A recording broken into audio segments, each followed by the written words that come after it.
What's going on, everybody? It's your boy PTK Blam back in the building with another episode of the Shop Podcast, your one-stop shop for all gaming things related every single Saturday, man. How are you guys doing, all you beautiful people in chat? Appreciate you guys hanging out with us, man. Retweet the link. Let everybody know the Shop Podcast is live. You know, this is where we have fun. You guys always coming, showing up, showing out. Appreciate the chat tool, man. Ghost Fixer, shout out to you. Shown to out of the year. Pong, everybody out here in chat, the whole panel in chat. I'm sure we're gonna get a lot of FSP love tonight. You know, we got a few alumni here. As a matter of fact, everybody outside of me. So if we're being honest, but no, shout out to everybody watching live. Appreciate you guys. You guys always coming out supporting the show. We love to have you here. That's what we do. We have fun. The chat is always lit, so make sure you say hi in there as well. We're gonna go ahead and get to the new guests. So we always try and bring fresh new guests. You know, we like to get different opinions on the show. So shout out to you, Jasper. Appreciate you hanging out with us, man. Let everybody know where they can find you if they don't know already. Yeah, appreciate the invite. My Twitter is Lord Jasper, and my YouTube is Lord Master Jasper. I focus on gaming content, and like I'm trying to start to get into TV shows and movies. I'm on Fun Speculation. I'm on 3 of his podcasts, so just tune into his channel, and you'll probably see me there some nights. So that's where I'm at. Appreciate you, man. Shout out to Mav as well, man. Doing big things. See you on ILP tomorrow, Mav. I see you, man. Doing big things over there at FSP, man. Shout out to all the love in chat today, man. Appreciate you, Jasper, for hanging out with us. Always a big deal when we get new guests on here. Now your family. Once again, we'll talk about that after the show, but now your family, brother. Appreciate having you on here, taking a little bit of time out for us. Once again, chat, show love. His information is down in the description. Go show love, support, subscribe, do all of that good stuff. You know what we do here at the Shop Podcast. We support the guests that come on here and hang out with us and have fun. So let's go ahead and get to my compadres here. So Mr. Pong Harvey, it has been a week, and we will get into the details, right? But how you doing, brother? Doing great, sir. Doing great. Yeah, news is popping off. We're coming into that hot season. Fires are starting everywhere. It's a good time to be podcasting and sitting in chat, listening to us talk about it because there's a lot to get down to. But yeah, it's been a real good week. Haven't got as much gaming in as I normally would. Just been ultra busy and a bunch of stuff going on. But I've been on this old school kick. Now, don't get me wrong. I downloaded Citizen Sleeper and Trek to Yomi this week. Great Game Pass games dropping in there. And been playing a little Research and Destruction, which dropped in the Game Pass a couple weeks ago. So Game Pass is doing excellent with the newer games. But I find myself going back again to these older games, man. The Embracer news this week, Eidos Montreal, Crystal Dynamics, got my old feelings for Deus Ex stirred up, and I went all the way back to Human Revolution from the 360 era, popped that back in, been playing through it, and man, other than the 30 frames, don't tell me that game doesn't hold up today, and don't tell me that Adam Jensen does not deserve another game current gen to see what they can do with that whole setting and story, because my God, that game I don't know why they never sold big. They always got high reviews. They did well on PC, just on console, they never did well. It's time again. So yeah, I've been going back to that. Awesome, Deus Ex. Yeah, it's been fun playing a little Sniper Elite, getting ready for Sniper Elite 5 at the end of this month. I'm doing some 4, and I actually picked up the V2 remaster for $5 on the sale because that was I never knew that they remastered V2 for the Xbox One X. Yep. So it's 4K 60. My God, it's like brand new game again. I love the Sniper Elite series, underrated. Rebellion's an awesome team, so I'm playing that as well. Gonna get into some Trek to Yomi a little bit more this weekend. Citizen Sleeper is an amazing game if you guys are looking for a heavy narrative driven board style RPG mechanics type game. Now that sounds crazy, but yes, there are actual dice rolls involved and everything else. What a sweet game. The graphics are simple, but absolutely gorgeous because it's set in space on this derelict space station kind of deal. And it is absolutely just crispy. And I love the story so far. Basically a single person developed game. Unbelievable work. it should be downloaded and tried if you got Game Pass, just to see if you find something interesting about it, because it's worth your time. Go check out Citizen Sleeper. So yeah, that's what I've been doing, PTK, but we do have a lot to talk to, and it is fantastic to have another family member from Fun Speculations channel, Lore Master Jasper, hashtag Debbie Downer, as I call him, as he always comes in with the common sense stuff and tries to say, well, no, actually, this is what it's about. So, but it's great to have Lore Master. I love the guy. And of course, Fuzzy, I've been seeing you more and more, brother. So it's great to see you. And like I told you, behind the scenes, keep those Gran Turismo videos coming. They are absolutely gorgeous, man. Great racing. But let's get down to business. Man, appreciate you, man. Battery of the show. Everybody know he's like the Duracell here at the Shop Podcast, man. Shout out to you. Always being consistent, bringing in energy. Always love to have you here, brother. Chat, show some love once again. Shout out Deploy Tool, man. Everybody hanging out. Ghost Fixtures. Appreciate the love and support, man. Let's get to you, Mr. Fuzzy Belvedere, king of the racers. If you didn't know, now you know. King of the racers. So how you been doing, bro? Oh, I've been doing pretty good, man. It's just so much gaming news going on, and making appearances here and there, and so glad to have Jasper on here tonight. But man, I'm addicted to racing. I just can't wait until Forza Motorsport comes out.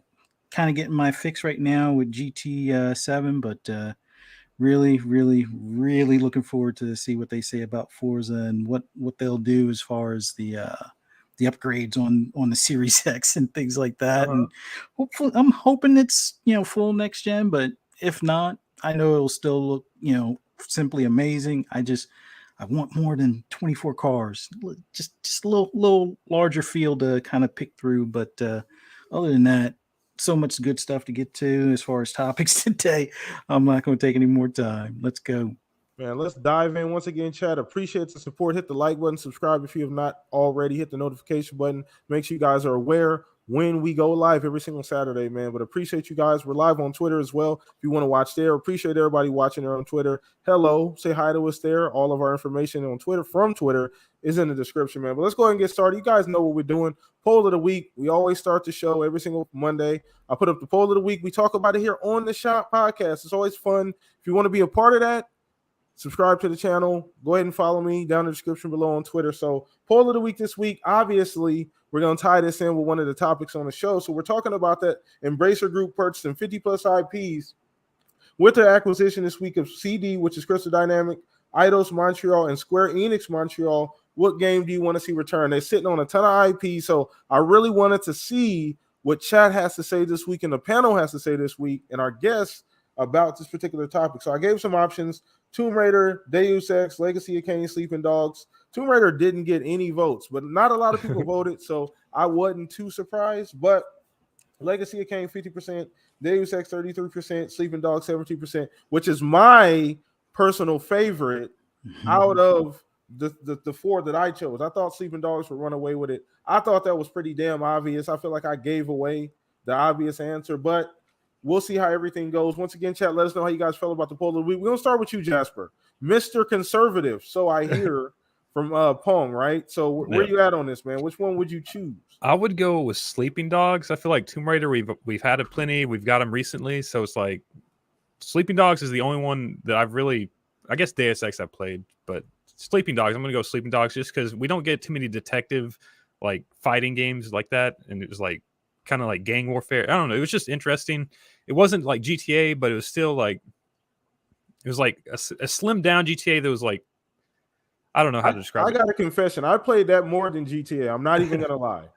And that's just, I may be the odd man out here, but I preferred that game and its environment, the characters, the story over what I was getting from the current GTA. And that's just me. When did that come out? What, it was like 2009? I don't remember. I have to look it up. Let us know, chat. When did Sleeping Dogs come out? Let me pull it up here. I know Fuzz or no, the what do you call them? What do they call it? Like the best edition, the the definitive edition. Yeah, the definitive edition. 2012, was like 2012. Yeah. Wow. Right at the end of the generation. So right at the ass end, we got this game right before the 360 or the Xbox One drop. Yeah. Man, So man, yeah, that I know the definitive edition was like a 2016 thing. That's when Yeah. I came across it, where they had all the DLC in that deal. But yeah, I'll agree with you on the well, not necessarily overall more than GTA, but combat definitely. Yeah, no, I agree. I just once again I think it was just for me. I got into the story and the characters a little more. Like you said, the combat was more fluid. It wasn't quite as massive as GTA, right? Like it wasn't quite as huge, but it was very large. Everything was fleshed out. The city It felt was more real. focused. It was Like, more focused. yeah. Yeah, you know, and we didn't get it. We don't get a lot of that triad stuff, right? We don't get a lot of those games, right? So it was kind of fresh. It was kind of from a new angle too. So once again, chat, let us know how you feel about this particular topic. So we're gonna throw this over to you, Fuzz, since you had already kind of, took the ball there. So where you at? Where you at on this? Was Sleeping Dogs your choice? Is what you said? Yeah. I Okay. voted just like Jasper on Sleeping Dogs, just because like you said, Tomb Raider, fairly recent. I can, wait a couple of years before we have another one type of deal. Never really tried Deus Ex, but it looks interesting. But I think at that time I was more into Watch Dogs, so that's kind of why I gave it a pass, at least at that point. Legacy of Kain wouldn't be a bad one to bring back, but just something about Sleeping Dogs, the fact that it was kind of like, if I'm not mistaken, somebody was telling me the other day it was like a True Crimes Part 3 type of deal, but it wound up, I guess Yeah, there it was a split on was. the It was. That's how it developer. started. That's Yeah. how it started. Yep. Yeah. So and the fact that it was like in an environment like it's almost like, if anything, GTA should have gone to like, Hong Kong or Tokyo style environment type of deal, but they're going to either keep it in the UK or in the USA type of deal. But yeah, the combat on it, the fact that you can use the environment to hurt the enemies or obliterate them, however you want to look at it, throw people in the trunk of the car, it just the all the random things you could do that were just different from like other open sandbox or open world type games and things like that. And the fact that you're like an undercover cop, all those aspects just were really appealing, and I would love to see like the next iteration of that. No, I agree too. Like I said, even the characters, like they're super Yeah. memorable. It's A kind lot of of the like a characters. real-time Yakuza game. Like Yeah. Yakuza's like turn-based. Like this is like real-time Yakuza game. That's kind of Yeah. what it is. Yeah. No, once again, Chad, if you're not familiar, please do yourself a favor. Shout out to Ashtray, just dropped in. Shout out to Blue. What's up, bro? Stanley. What's up? I see you, Stanley, hanging out, man. Appreciate chat. Once again, hit the like button if you have not. Subscribe if you have not as well. But I agree. I think, once again, overall, if you're talking about a video game, like in totality, I think it was a better put together, more focused GTA, right? I think from that standpoint, to me, it was a superior game, and not as large, maybe not as expansive, not as much to do, but definitely a superior game in my opinion. So where you at on this, Pong? Would you vote, bro? Did you vote at all? What would have been your choice? Look, okay, first of all, a criticism. Uh-oh, here we go. Tomb Raider is already announced. So why'd you even include Tomb Raider? It's already announced. It's coming. That's why you got no votes on that one. Yeah. Yeah. I love it. Yeah. He's not even gonna play into this. Look, your editor-in-chief is here. All right, I gotta say something. All right, listen. What is it, Jameson from goddamn Spider-Man? Yeah, James Jonah Jameson or whatever. Yeah, Jonah Jameson. Listen. No, it was a great poll because again, I talked about it, so I kind of gave away my answer in my opening statements because I've been playing Deus Ex, but this is actually a tough poll. Tomb Raider, I just left out because of that fact, because it was already announced. Obviously, love Tomb Raider. Give me a Tomb Raider every few years. I'm good with that. I will play them. I love Tomb Raider. And that goes back to the old days. So, but between the other three, that is a very hard choice, right? Because I love all of them for different reasons, and I think each one of them has something to give. Sleeping Dogs is beyond excellent. It is always on sale for $5 or under. If you have never picked up Sleeping Dogs, pick it up. It runs flawless on the Series X. It is 60 frames. It is such a good game. It really is. Again, like UPTK, that's kind of, I started falling off from Grand Theft Auto, and Sleeping Dogs was my replacement when I started playing, because I was caught off guard by how good it was. Same, dude. I beat it like 4 times. Yeah. Again, I was disappointed with Sleeping Dogs because it was supposed to be True Crime 3, and I love True Crime, and I have hopes that once the Activision Blizzard deal goes through, that Phil and his team are going to bring back True Crime. I've talked about that before, so I have hopes that we'll get something like that, but I would not mind in any way, shape, or form if they decide to do Sleeping Dogs 2. I would be all about it, so I'm cool with that. Legacy of Kain has been a series I have been calling to come back forever. That has been long gone from pretty much all gamers' minds. I don't know what that is. Right, correct. There's 2-3 generations that have no idea what Legacy of Kain is all about. That's a lot more niche than the other 3. Correct, but a fanatical fan base filled with nostalgia. Legacy of Kain is freaking amazing. The story was freaking amazing, and it deserves to come back, I think. Again, I think if they did it right, as with any game, if they didn't try to do it halfway, if they went all in on it, and they really brought it up to spec, and they just started the series over again and made it current gen, my God, they could have such a cool character on their hands going forward. And I really think Legacy of Kain's got a lot of potential. But for me, it's Deus Ex. Deus Ex, again, as I said in my opening statements, go back and play them. I know a lot of people had, some issues, with Deus Ex, but go back and play them now, and you're going to be surprised at how well they hold up. And that's because the acting, the writing, the story behind it, the mechanics that they used during the 360 era still hold up to this day, because you can go stealth, you can go guns blazing, you can do all these things that we just kind of expect nowadays out of games. But back during the 360, they were just trying these things out, and Deus Ex really nailed it out of the park. Adam Jensen is such a fantastic character, well-developed character. And again, the lore in that world, like, they did so much writing for that world. I've been reading everything again as I pick it up and stuff in the newspaper articles. They just did an incredible job, and I really hope that's one of the first ones they go back to again. And again, it's got to be done right. They can't just do it double A style. They got to give it a budget. They've got to give it time. Let them go to work, because again, I think it's been underappreciated sales wise, but I think nowadays, again, with the resurgence in that kind of cyberpunk, everybody liking that sci-fi cyberpunk kind of aesthetic, even though this is not a bright one, this is a darker world and kind of a muddier world, it still would hold a lot of value to people and a lot of interest, and get a lot of hype from the crowd. And I think this time around, if they did it right, they could really have something big on their hands for a change. And I think that might pleasantly surprise their new owners, Embracer Group. So Deus Ex was ultimately my choice at this point.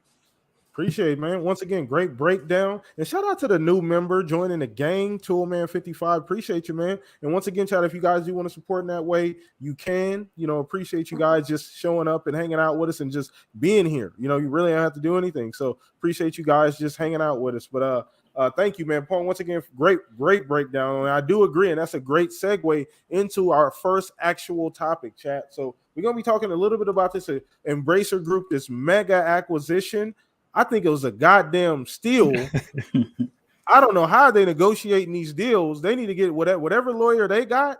That's the one Xbox need to go ahead and hire, because whatever rate they got, and I know this is a completely different situation, but I mean, this, for the talent that they got, the amount of IPs that they grabbed, to me, it was just insane. So we'll dive into this, and we'll get your opinion on this panel. Once again, chat, let us know how you guys feel about this mega deal. So it was earlier this week, it was announced, Embracer Group, which, by the way, owns a shit ton, far more devs and publishers than Xbox, Sony. I'd say probably you can combine the two, and it probably still wouldn't be as much or as many. That is correct. Yes. Yeah. So I think I'm pretty clear there that is the case. But they went ahead and got 3 fantastic. And we just got done talking about these devs. 3 fantastic devs and about 50 plus IPs for what was it about? It was 300 million? Yep. 300 or so million.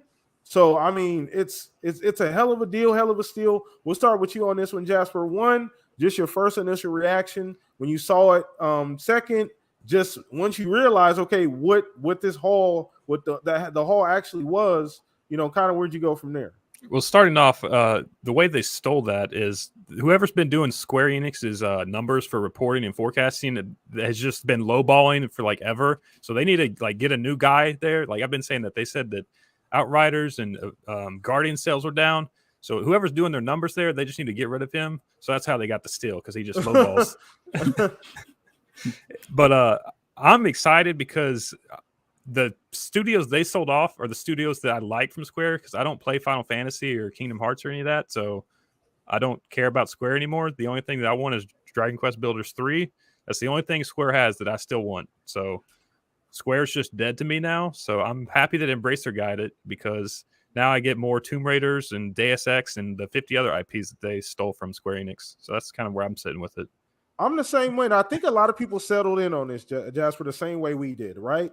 Because, I mean, you look at the options. I mean, this has kind of been an avalanche. Consolidation in the industry is going to happen. I think we're all comfortable with that now. It was a crazy thing when Xbox did it first with the Bethesda thing and kind of shook the industry. Now it feels kind of normal. It's happening like every other month now. And if we're being honest here, this is about when, Embracer's been doing this every couple months.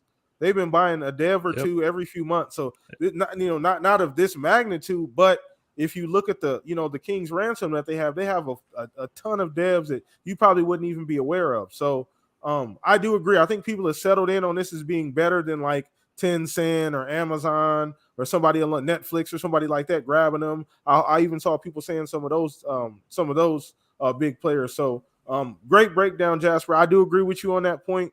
We'll dive in here with Pong and just get your opinion on just this whole deal and Golden Age of Gaming, Pong. I think we got to get used to this, right? This is not the end of what this is, what's currently happening. No. They just acquired more financing, by the way, as well. I believe another $3 or $4 billion for future purchases. Embracer Group, I've talked about them here. They are one of my favorite groups right now. I've talked about it because they were gobbling up all the double A's, right? And the double A's out there, what happened was double A is very tough because you've got a bigger budget than an indie title or single A game, and you got to perform at a certain level, and it's a lot harder to make the money because you're crowded in there with even more games as a double A, and you get lost in the shuffle because everybody focuses on the big indie games like Trek to Yomi, et cetera, that we see that get hyped. And then you got the AAA home runs that everybody wants to see. And then you got the double A's, right? And they're kind of in this odd spot. But Embracer Group's been giving all these devs security by bringing them underneath this umbrella. And they've quietly shifted themselves into this AAA market now with Gearbox, and now Crystal Dynamics and Eidos Montreal. They're now acquiring AAA teams. So it seems like they do have a plan in place. I am extremely happy for Crystal Dynamics and Eidos Montreal. Obviously, those Western devs were getting thrown under the bus by Square Enix. Square was doing nothing to support the Western devs. Even second-party, third-party deals that they do to publish games like People Can Fly and Outriders, they treat those guys like absolute crap. And so Square just has this problem where they don't seem to know what to do with their Western devs. And I've said this many times that I do believe that a publisher like Square that has been around that for a very long time, done things a certain way in the Eastern markets, does not understand that with Western style games, you do have to market differently. You do have to support those games differently. What works with your Final Fantasies and your Dragon Quest and your Kingdom Hearts, where you can show a screenshot of a big toe and everybody's going to go nuts and just, dissect it and pick it apart and have, podcasts about it and everything else. That doesn't work for Western style games all the time, especially new IP. And that's a big issue. On top of that, they threw their devs into games that they were not experienced in doing, like Crystal Dynamics on Avengers. Why do you give a team that are masters at doing action adventure games like Tomb Raider and give them a game that's a games as a service superhero game that you want to monetize the hell out of? They've never done that before. And then you expect the world out of them. And then when it doesn't succeed out the gates, when you don't see the big numbers and there's a lot of criticism out the gates, you basically abandon them. and said, yeah, good luck over there. Please fix it. We'll see you later. And don't even acknowledge the game outside of coming out in public and saying how horrible it's doing and how disappointed you are. Bro, that's not what you do with creatives. You put them in a very bad spot. You are supposed to be covering for them.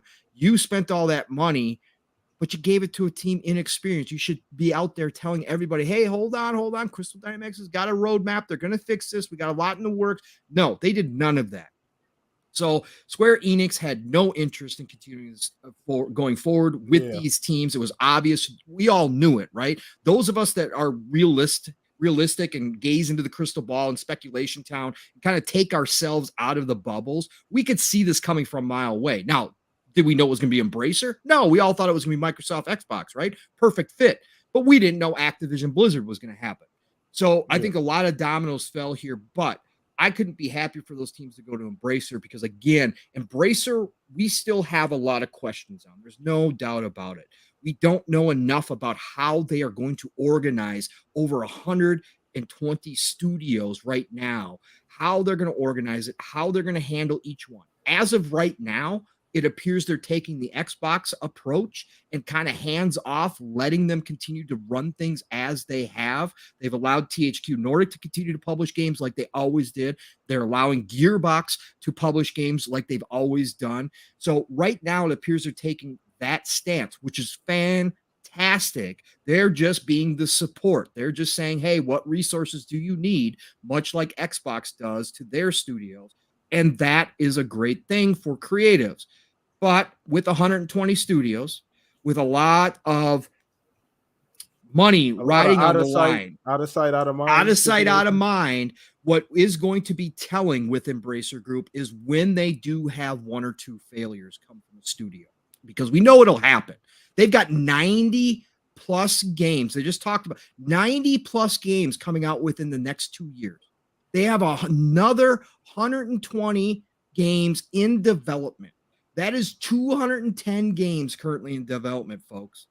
We've never seen a conglomerate quite like this in the video game industry. So when a studio, maybe it's not one of their big ones, let's say not a Gearbox or a THQ Nordic or something like that. Let's say it's one of the smaller ones that they've picked up through these years, comes out with a game and it got a reasonable budget, a lot was put into it, they got the time necessary, and that game doesn't hit right. How Embracer Group turns around and handles that situation is going to tell us a lot, because there is a scenario where they start acting like EA because they have 120 studios. If a team does fail, it's going to be quite easy for them to say, you know what, gave you guys a shot, didn't work out. We're going to go ahead and dissolve the studio and move you guys to other teams.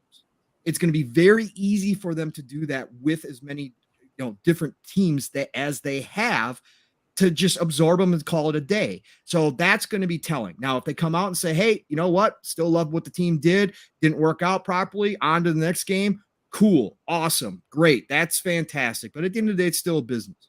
But I think they're setting themselves up right now. Embracer Group is to become big players in this industry.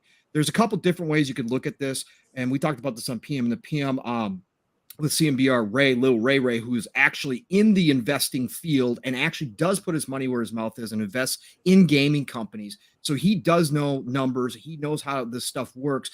And, there's a couple different ways. They could flip it, right? They could be looking to acquire all this talent, all this IP, wait for the industry to peak within this generation, and they are going to be very valuable, because as much talent as they have, as much IP as they have, they could turn a big profit, right? So that's one way they could go. Personally, I think they are looking at the situation and saying, look, we grow, we get so big that we actually have some say as to what happens in this industry, because right now, 210 games in development, guess who's going to be knocking on their door? Xbox, when they need something for Game Pass. Oh, let's go to Embracer Group, the one-stop shop. Whatever we want, they're making right now. We can bring in, right? Sony starting up their subscription service. They need some holes filled as well, right? They're going to be knocking on Embracer trying to cut deals, right? They are setting themselves up for that. Or they could potentially even start their own subscription service, because they're going to have enough content to support it and partner with somebody like Xbox to maybe tag along with Game Pass, right? There's so many different ways they could go, but they are going to have a lot of power in this generation. So I'm currently, again, a fan of Embracer. I'll wait and see how they handle some failure, and then really start judging them and kind of getting a good idea of where they are sitting and what kind of mindset they have with all of this. I mean, it's just ridiculous amounts of IP and talent. But until that point, I'm in favor of this. I'm happy for Crystal Dynamics, happy for Eidos to get out of that, oh my God, completely hellhole that was Square Enix and move on. And then you got Square Enix, right? And Square Enix is a whole different ball of wax. Now we're getting some smoke again that Sony is the one, and that they're gonna buy up Square. And again, it makes total sense. We've talked about it here a million times. This is as organic as you can get with Square, and I don't mind it at all, because I think Square can get back to doing what they do best, which is make games, not worrying about the publishing side so much underneath Sony's umbrella. I think it might be a good reset for Square to be acquired by Sony. But I also think there's a possibility that they trim the fat here. And I know they came out and said NFTs and blockchain and all the magic words that we all love. I think that's all corporate speak right now. I think they might be setting themselves up for a merger.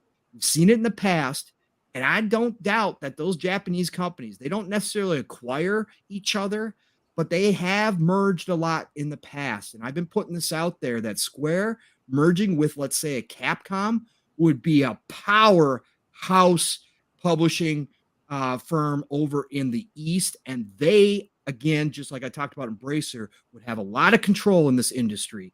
And they would be able to dictate a lot of terms with how successful their IP is combined together. That would be a strong business to have, company to be running if they could merge and combine into, Cap Square or something crazy like that. So just keep your eye on that. But again, overall, love the deal. Glad they're out from underneath Square. Caught me off guard with Embracer Group, but Embracer Group's hunting. Again, Microsoft, the great white, it's, they're mixed up with a whale right now. Everybody else can kind of feed. And I think that's what happened here. And Embracer is obviously very hungry. They're out here hunting all the time. And I think this was lined up perfectly for them. And that price was right. Again, I think it was cheap as well, PTK. I think they got a steal out of this. But if you do look at the numbers that Square released, you can understand from business terms why those IP aren't as valuable to business people inside the industry versus us as gamers that absolutely love those games and think of the names and go, oh my God, how could Tomb Raider alone not be worth 300 million, let alone all the IP and the studios, right? How could that possibly be? But I think if you do look at the numbers recently and what they've done, there is some credibility to that price. But man, what a fantastic price point. Shout out to Embracer for going and doing it and getting it done. Yeah, shout out to them, man. Once again, great points. Always touching on all the nails, hitting nails on the head, Pong. Appreciate you every single time, brother. Breaking it down. Shout out to Chat HTK, Mav in the chat, Zinc. What's up, bro? So you should get your bad take this week, Pong. So hopefully we get it here soon at some point in the show, so you can. Thank God. Thank God. Thanks for being here, Zinc. Let's go. Hot take time. Let's go, man. And shout out to Xbot, my brother. What's up, brother? My guy Xbot hanging out in the chat, man. Appreciate you hanging out with us, man. Appreciate you, man. So let's go ahead and throw this over to you, Mr. Fuzzy Belvedere. This is very interesting, Mr. Tea Leaves. All right. So I don't know. We've talked about this in many different forums about these acquisitions. I don't know. We didn't talk about this one specifically, but just where you at on just the acquisition initially, and then where you at now after thinking about things after the dust settled. Yeah, much like Pong was saying, I kind of got caught off guard as well because I just knew, Crystal Dynamics was going to go to Microsoft. I just thought it was one of those things where they wanted to kind of play the organic route and, let the game come out, like have them work on Perfect Dark, have it meet all the deadlines and hit the milestones, checkbox, it gets critically acclaimed, another checkbox, and then it's like, hey, here's your offer. Welcome to the Xbox Studio family. But apparently, I guess Square Enix was a little impatient. They couldn't wait however long Microsoft had to, get this Activision Blizzard deal closed. But I just, man, Embracer, they just keep getting bigger and bigger and bigger, and they got all like you guys have been saying, they got all these double A's, and now they're stepping up their game to triple A level. I mean, I kind of consider Metro triple A, but I think that was like after the fact, and then now they're doing like the whole refresh as far as the ray tracing and all that stuff to upgrade it and whatnot. And we'll see what they hold as far as the next Metro coming down the line. And then you got like Saints Row coming. It's just, man, I'm of the mindset where I think if they continue this path, I don't know if we worry as much about them doing their own subscription. I think they're quite happy with the influx of cash that they get from like Game Pass for some of their games winding up in the service, or possibly even with the PS Plus service getting a little bit more of a bolstering. They might be the perfect go-to for Sony as well. But I tell you, the thing that kind of, I won't say it worries me, but the thing that I'm kind of keeping an eye out for is like Amazon and Apple, more so Amazon, because Amazon is the one that's kind of like on the sidelines, just kind of watching how everything unfolds type of deal.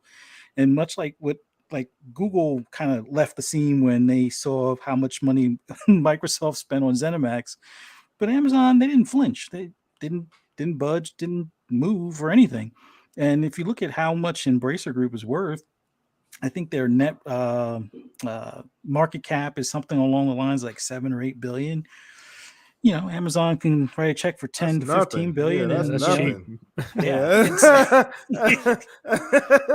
I mean, we say it's cheap, but it's like in it's relative cheap for Amazon. in relative terms compared to like your Activision Blizzard or even your ZeniMax. I mean, because there's so much more as far as IPs and dev studios and things like that.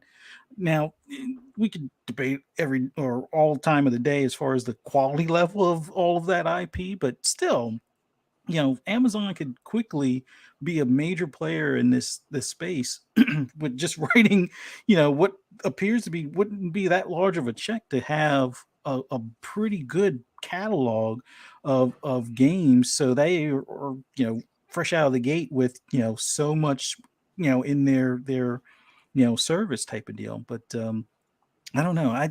I'm glad Square decided to finally let them go instead of berating them in public. And just it was, I wouldn't say it was frustrating, but it was just weird to me. It's almost like, oh, we told you to do this and you didn't do it right, so we're gonna talk bad about you in front of everybody, and it just seems like it's for the best that they're probably outside of Square at this point in time, so that way they can flourish and get back to focusing on games as opposed to what's in the headlines now, what did the headquarters say about us today type of deal.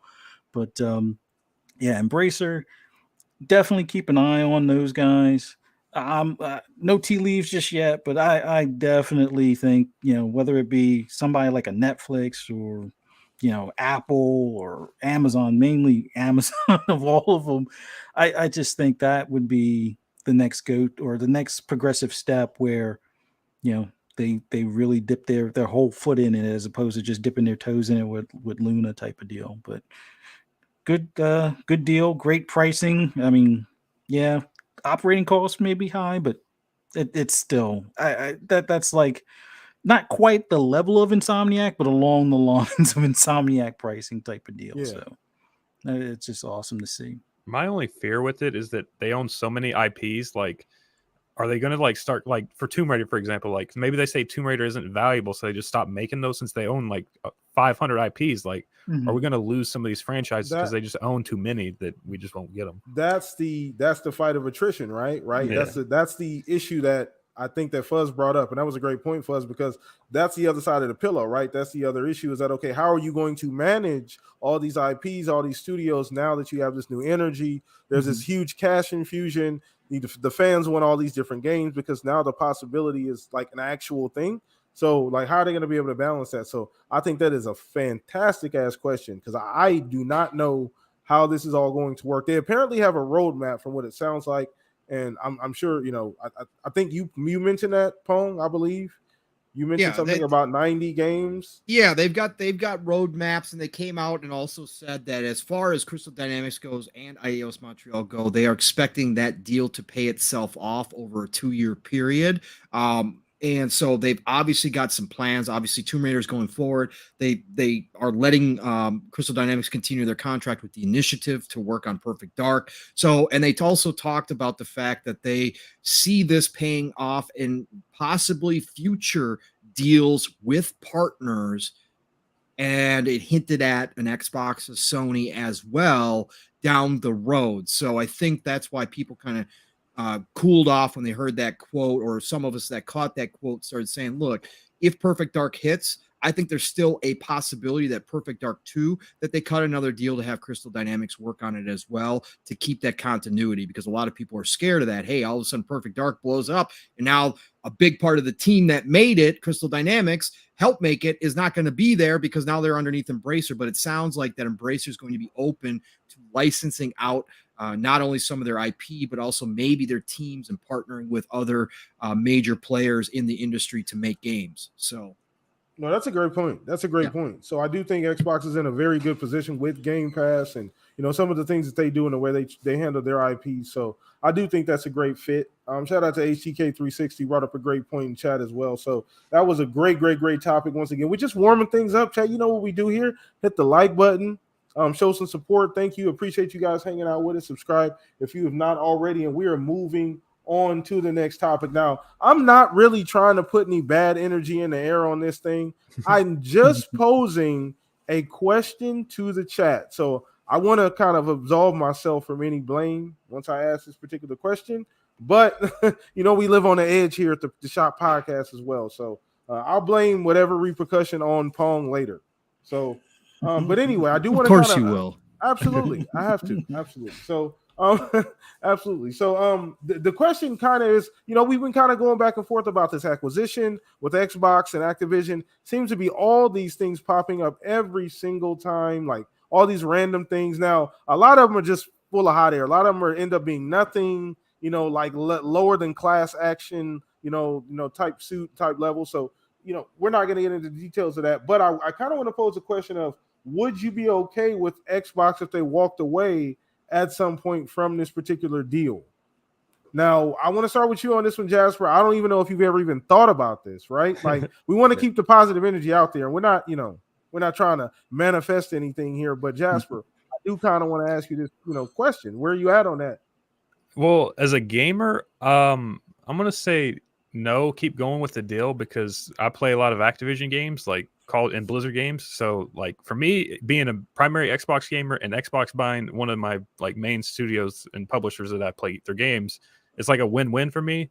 But as a Microsoft side, like, I still think that would be a waste, because Activision is so valuable. Like, they've already made like as amount of money that Microsoft is trying to buy them in like 3 months. So it's like it would just be a loss for both companies. It's just like, keep buying them. Like, even if it like takes another year, it's still worth it in the long run, because Activision, Call of Duty, King, with Candy Crush, they make so much money that it's just like a powerhouse. Like, you're just going to get billions of dollars.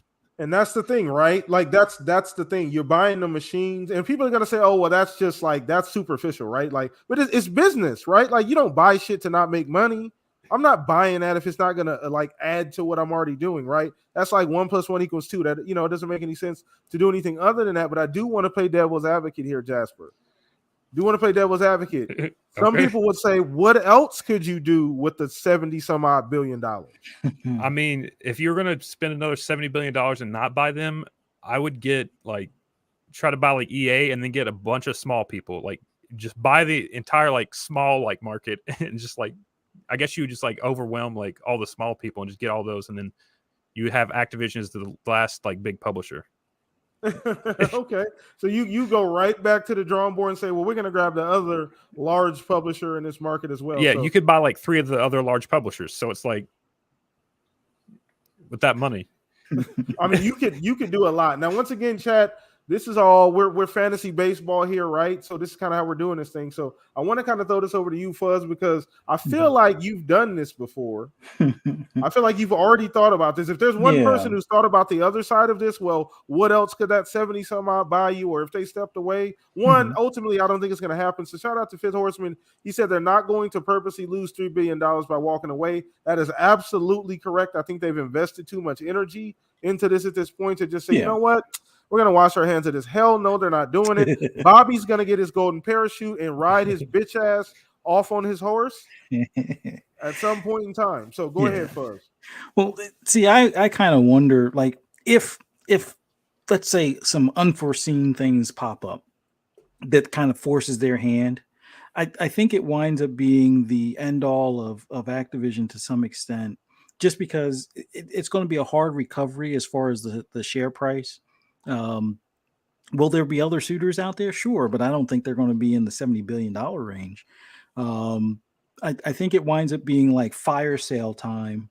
Yeah, Microsoft will be out to some change. I mean, for them, it's not that much money. I mean, $3 billion is a lot of money, but considering the overall, as far as like operating costs and stuff like that, that's something that's almost like they could, subsidize their employees' lunch for a year, and it's probably about that amount. No, but in all seriousness, I think it would be the demise of Activision.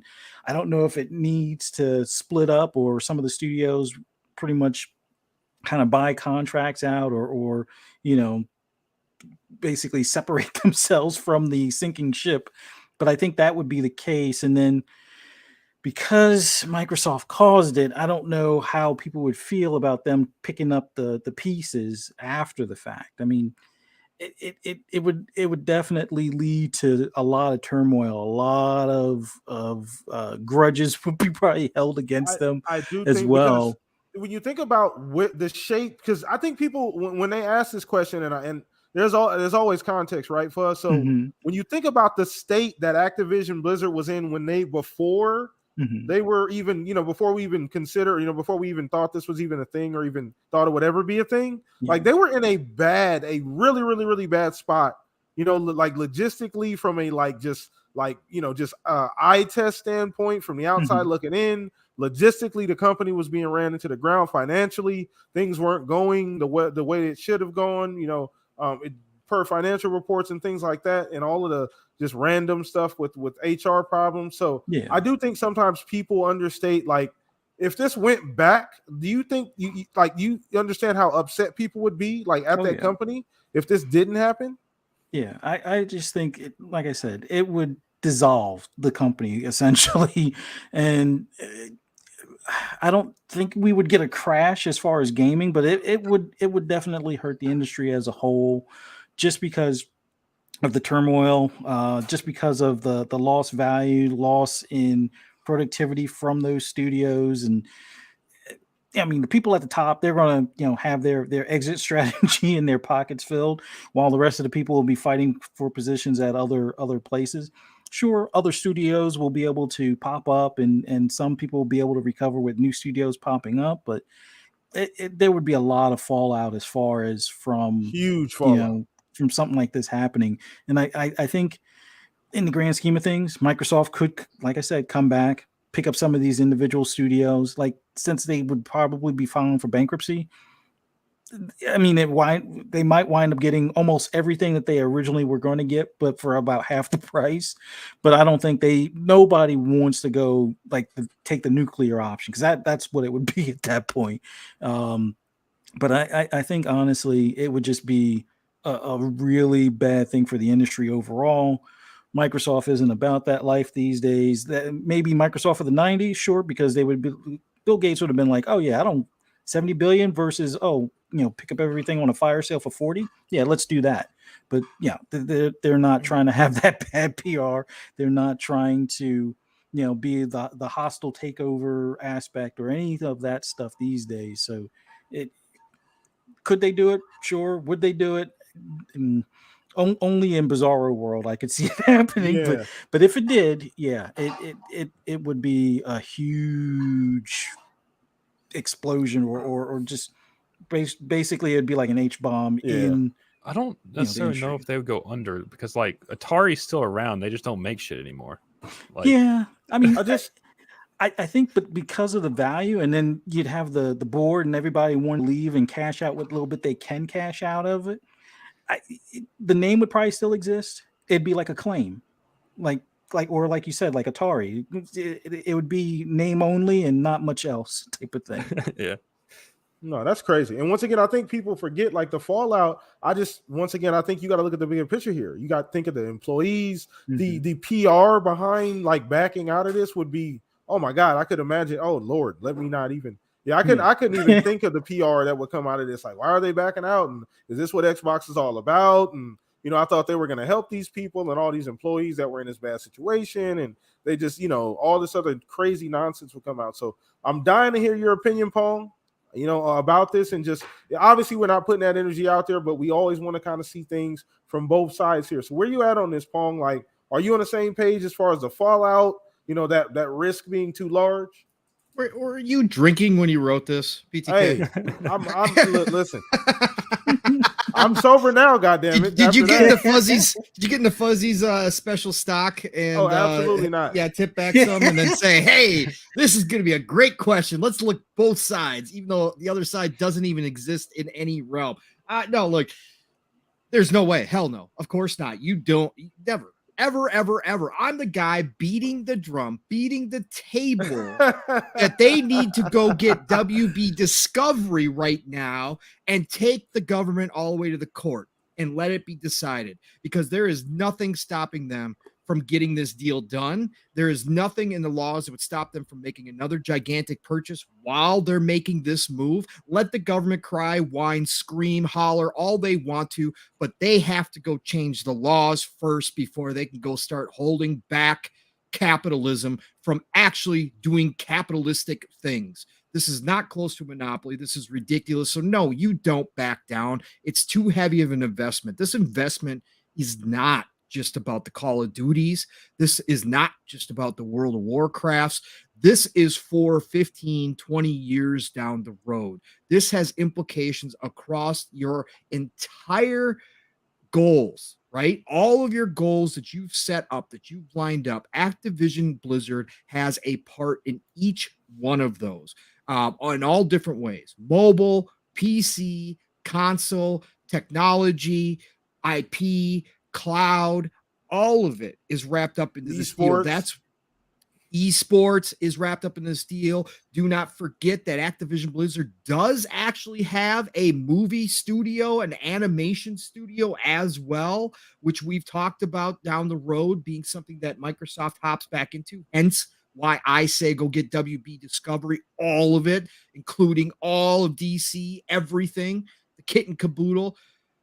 Look, you can't back down from this. This is a major play into your initiative. This is going to set you up in the future as an insulated company that no matter what else happens from here out in this industry, you will have enough talent, enough content, enough IP to supply yourself with everything that you need going forward. And that's what this deal is about.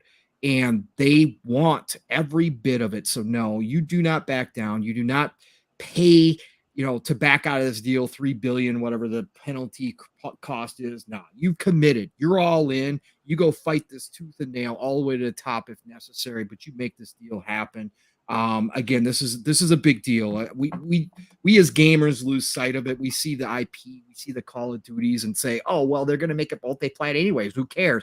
Look, if that's all you see, you're not looking in that satellite view, that RTS view, like my brother from Another Steel likes to say. You're not taking the big picture in. This deal means a ton to Microsoft and Xbox going forward. And this is a once-in-a-lifetime opportunity. You don't pass it up, just like WB Discovery. Go make it happen.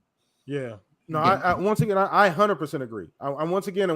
I know, like you said, you got on me about the initial question, but ultimately, like, I do think that there's too much invested. It does cover too many bases. It changes, it immediately insulates you from a lot of different things, and that's where you want to be if you're at Xbox with Game Pass. Shout out to K Asante as well. He made sure he wanted to give you his flowers too. He said you was preaching, Pong. So shout out to K Asante. Kay and I are linked minds on this one. Shout out to K Asante. Yeah, well, he's an actor in a Microsoft show, so exactly right. He's biased, K Asante. I saw you getting that Xbox check. You can't come in here with that. No, I'm just playing, but. Shout out to you, bro. Appreciate you. Thank you for hanging out with us as well, bro. But I do agree. It's just too big of a deal. It's too big of a fucking deal at this point. You can't back out. That's not an option. It makes too much sense. It covers too many bases. It costs too much goddamn money. The impact is too huge. It does too many positive things for the Xbox brand to back out at this point. And like you said, Call of Duty is the tip of the iceberg. There's a lot of other moving parts there, and we've broke this down. And once we get that official tweet, it's this shit is done, then we'll be able to dive in a little bit further. But shout out to everybody watching live, man. Appreciate you guys. If you're coming in now, you got to rewind. Go back after we're done. You don't want to miss this. We're gonna be taking questions now, chat. So we let you guys run the remaining parts of the show, the next hour or so. We're gonna just give it up to chat. So drop your questions in chat right now. Let us know what you guys want to talk about. Shout out to everybody. But I do want to get into something before we even take a question from chat. This is something that shout out to you, Pong, you brought up, and I do want to dive in on this just a little bit. I don't want to go too far doom and gloom, but we do have to talk about the whole Xbox Live outage and kind of some of the fallout from that. So I just want to get everybody's opinion. We'll start with you, Jasper, on this, bro. We talked about this a little bit pregame, and chat, you guys can let us know how much has it affected you. I tried playing a few games earlier unsuccessfully, but once again, I haven't tried everything that I have downloaded, so we'll see how far it is for me. But Jasper, where are you at on this? Obviously they're going to have to address this, and I'm sure it'll get fixed in due time, but where are you at as far as how this looks currently? Well, so far it really hasn't affected me. I know that's just I'm one person out of the millions that play Xbox, but I was trying to play Halo Infinite yesterday when it was down, and it didn't affect me. I haven't tried playing anything today because I've been at work, so I don't know if it was worse today or not. But Xbox has this happen every couple years. It seems like there's it's down for a day or two. So I don't know if they necessarily need to address it yet. If it stays like this for a week, then I would say they address it. But if it's just another day or two, I think we're fine. I think they'll just be and it was a problem on our side and we fixed it and it's resolved. Yeah. So, there's that too, right? We have experienced outages before. I know Pong brought up a lot of great points, and I'm sure he's going to get to those, but I want to throw this over to you, Fuzz. Get your quick opinion before chat starts dropping the questions. Once again, chat, let us know. Drop the questions now in chat. Let us know. We're going to grab as many questions as we can. We definitely let you guys run the show for the rest of the evening. So it's pretty much you guys' show from here on out. But I do want to get your opinion on this outage, Fuzz. Kind of where you at. Did it affect you at all? It hasn't affected me on a couple of the games I've been playing over the past day or two. So I guess I'm lucky at this point, and I'm not playing on my home console. So I know that's usually the case where if you're let's say you game share and you're not playing on the home console, you get that error message. I've seen a lot of people post as far as that you don't have access to this game or re-download it even though it's on the hard drive or some message along those lines. But I guess I've been fortunate that it hasn't affected me. But I've had similar issues when they've had outages like this in the past. And a lot of times when those outages would happen, it was around the anniversary date for Game Pass or something like that. And it would be a game that was in Game Pass that I also owned or I owned before Game Pass. And then some sort of weirdness would happen where it was oh, you don't own this game. But I'm I just bought it digitally 2 months ago. What are you talking about? But some people have been able to resolve it by restarting and whatnot. I just hope they get it figured out. If anything, they should probably start sending messages or considering what the compensation is going to be, whether it be a month of free Game Pass or a month of free Live or whatever the case is. But whatever the cause is, and I'm pretty sure a lot of people are speculating that it has something to do with this whole free-to-play Fortnite deal on xCloud. But whatever it is, they need to get this fixed ASAP. If they The way I look at it, if you can't find something to do within like another day, like you need to reconsider not gaming as much or something. Like if that's like your main problem of the day, like you need to find more issues in your life. If we look at this from a larger field of perspective, I absolutely right. It's not. I mean, we've had these outages; they've happened before. Yeah. I think the longest outage we probably have has been about a week. We've had to experience this before, and it sucks, right? We want our games, we want to be able to play. It's that instant gratification. So I get it. I think we're all on the same page. The shit sucks when you can't access your stuff. Luckily for us, it hasn't affected too many of us. Now, it did affect me trying to play Destiny. I haven't tested any of my other games, so I'll kind of give y'all feedback probably once the show is over. But let us know, chat. Once again, has it affected you to any length? And I want to throw this over to you, Pong, real quick here, just kind of before we get to some of these questions in chat. Yeah, I think it does need to be addressed. I think that unfortunately, it has happened on a Friday and a Saturday, which makes more people upset. This is when people have time off and they want a game, right?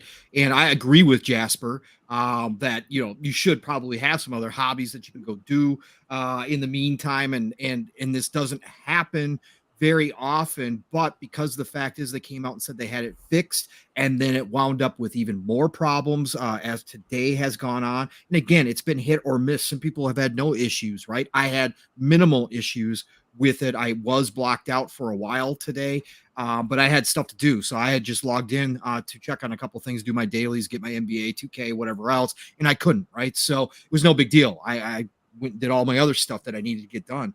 But I think they do need to address this. And here's the problem because of where we're at in 2022 and with how the internet works. And I know that we're a minority. I know that we're the 1%.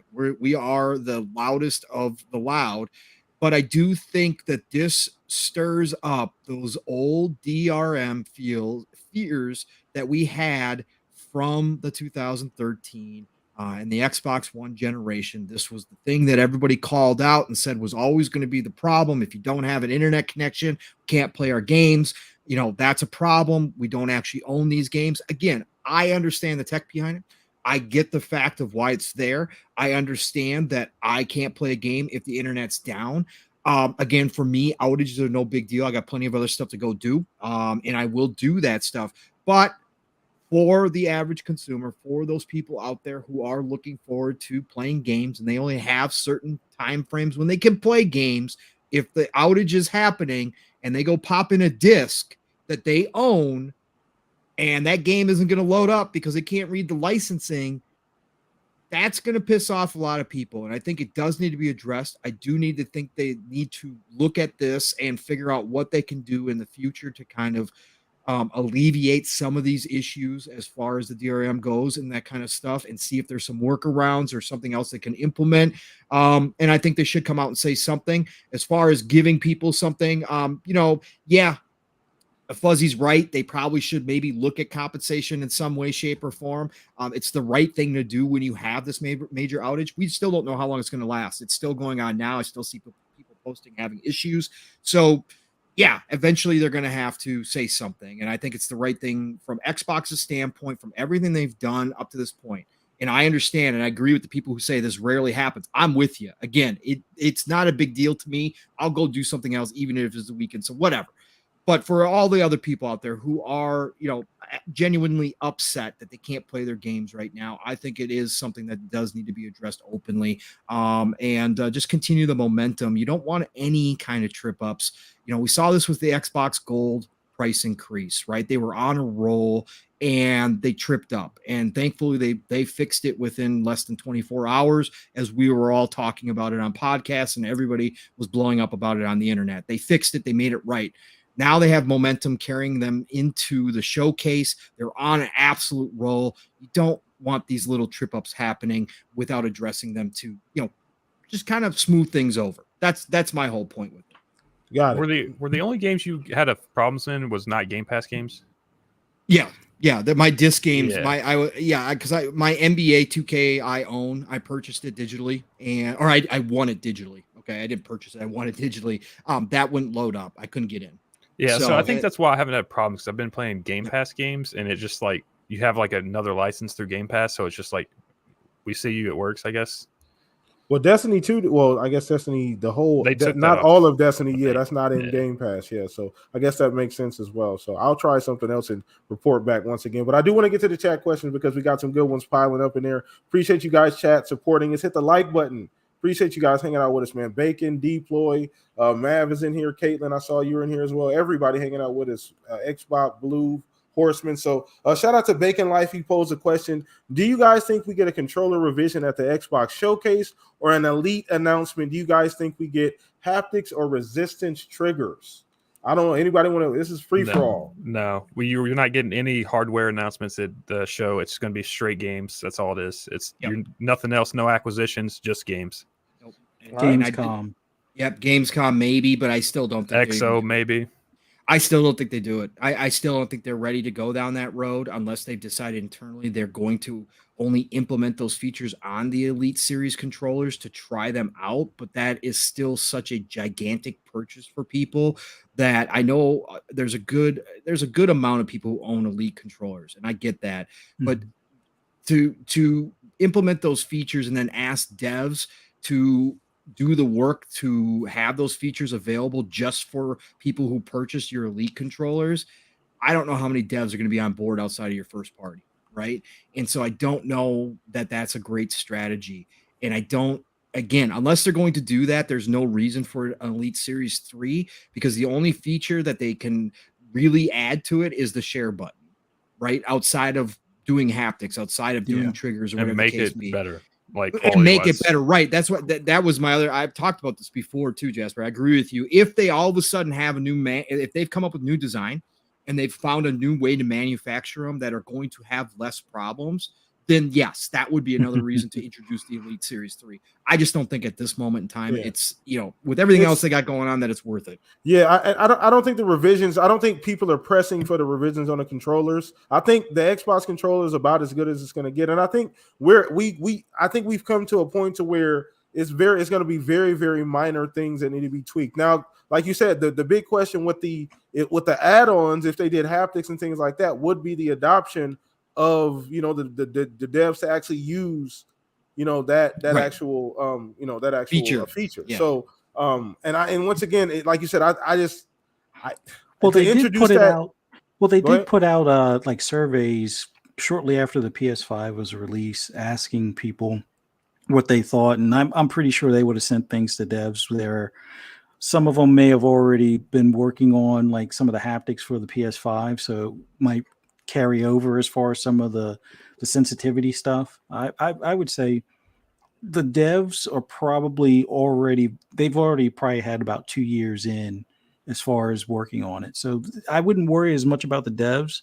The durability would be probably the biggest thing. But outside of that, I think Gamescom, we do see it though. Okay. All right, and I want to go ahead and get to Mav's question here as we're running down the list. Once again, chat, appreciate you guys being locked in with us. You guys got us for the next 45, 50 minutes or so. So throw us those questions in the chat. Let us know what you guys want to talk about. We'll get to them as quickly as we can, but shout out to everybody watching. So shout out to Mav. He said, will Redfall be the surprise smash hit of 2022? That's a great damn question. So I want you to go first on this one, Jasper. Where you at on Redfall? Do you think it's going to be a surprise smash hit of 2022? That's tough because we've only seen a CGI trailer, like official stuff out of it. So it's like, I'm excited for it. I just don't know if it's going to be that game that like I go back to like month after month. If it's just going to be that I play it for a week, beat it, and like move on or whatever. Like, I just don't know how the game plays and where it's like the progression of the game. It's just, there's too much unknowns about the game. I can't say if it's going to be like the next big game or not. It's just, that's kind of where I'm at with it. And that's a fair assessment. Once again, we don't have enough information, right? So I think it's going to be a great game. I do think I like I'm already like a looter shooter guy anyway. And if it has those kind of like co-op party looter kind of shooter elements, RPG elements, I'm all in. Those are my kind of games. So I'm already 1 foot in the door, right? I'm an easy sell when it comes to that kind of stuff anyway. If I'm just going to but that's how it was with Outriders. Like, I liked Outriders, but I got Outriders is actually max a solid level game for like 2 weeks, and then I've never went back to it. Once again, that's the issue though with these kind of games is that there's so much shit out once you know, if you don't like, if it doesn't stick within like a week, most people have moved on, and they're gonna go back to the tried and true. They're gonna go back to the Destiny. They're gonna go back and play Fortnite, Call of Duty, all that other stuff that they're already used to playing. So I understand, but it's hard to stick in that genre anyway.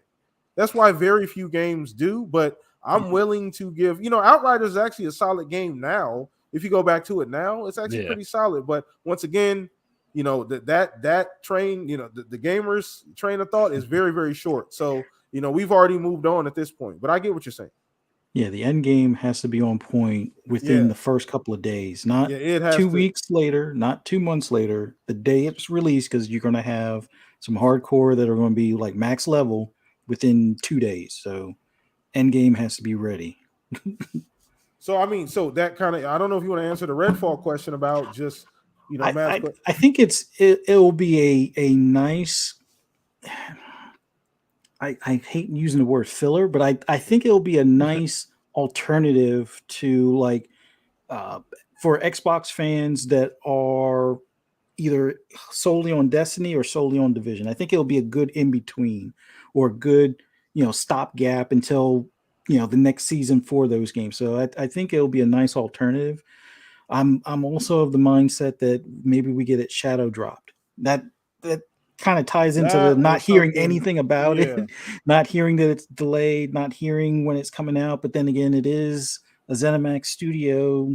Arcane is part of the ZeniMax or Bethesda family, so they tend to wait until just before it's actually in our hands, type of thing. So I think it'll be up there, but smash it like Fortnite level, probably not. But I think it'll probably I'm going to go out on a limb. I think it'll outperform the initial numbers of Outriders, because the initial numbers of Outriders was pretty good, and I think this might outdo it.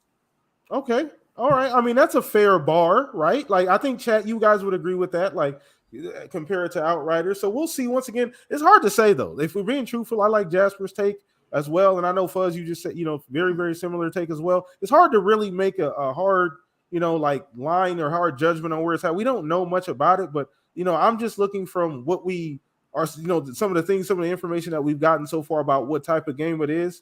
And that already speaks to me just from a like gamer standpoint. I fit right in with those games, so I'm real surface level with it. But Pong, where you at on that, bro? It's Arcane. It's Arcane. It's Arcane. It's Arcane. It's Arcane. Okay? Arcane does things differently. If anybody's going to rejuvenate and do something different with the looter shooter genre, which I absolutely love, that PTK, I'm in the same boat as you. Yes, sir. Yes, sir. If there's anybody who's going to rejuvenate and do something different, it's Arcane. Okay, we could actually have back-to-back Arcanes this year with Deathloop dropping in to Game Pass at some point. How crazy is that going to be? We're going to have 2 Arcane games in 1 year. That's going to be phenomenal. And Jasper, you're absolutely 100% wrong and lying, sir, when you say Dishonored. I hate that game. That's a you problem, sir, not an Arcane problem. Okay, that's a personal thing. Listen. No, I'm confident everybody's right here that we haven't seen enough to judge this. But, if you're just going to look at it from the studio standpoint, their track record, yes, this could be the surprise hit of this year. I think it might have more legs than we are considering. I think Arcane's going to have some twists and some new mechanics in there that is going to keep it fresh. And I think that Arcane is a studio who is obviously experienced enough to know that you have to have the end game on point in a looter shooter. And we don't know. We're assuming a lot from some of the information that comes out that this is just a straight looter shooter, that this is going to be that kind of, 4-player co-op multiplayer game, PvE. But we don't know. We don't know for sure. Like I said, Arcane could come out and surprise us with something else that has that in it. But it's a bigger game than what we are expecting as well. So I can't wait to see more on it. But yes, it does have the potential to be the surprise hit of 2022 for sure. No, I agree. And like you said, I mean, and once again, Abba's playing devil's advocate in chat, mind you, Pong. I just want to throw that out there. I know. Arcane Austin Redfall is different from Arcade Lion. Yeah, I know. So Same DNA. And yes, I know there are studios that don't do as well. Bethesda has a B studio that does not do the work that the A studio does. So I do get that fact. I'm just saying overall, between those two teams, I've never seen a game that I haven't liked out of Arcane. So I'm just going with that. That's all. No, good. Awesome. So shout out to chat once again, supporting us here, man. So I do want to get to Xbot448. Shout out to the question, bro. And the $4.48, ironically, super chat there. I appreciate you, brother. He said, can we get some Xbox acquire Sega love? You know, you're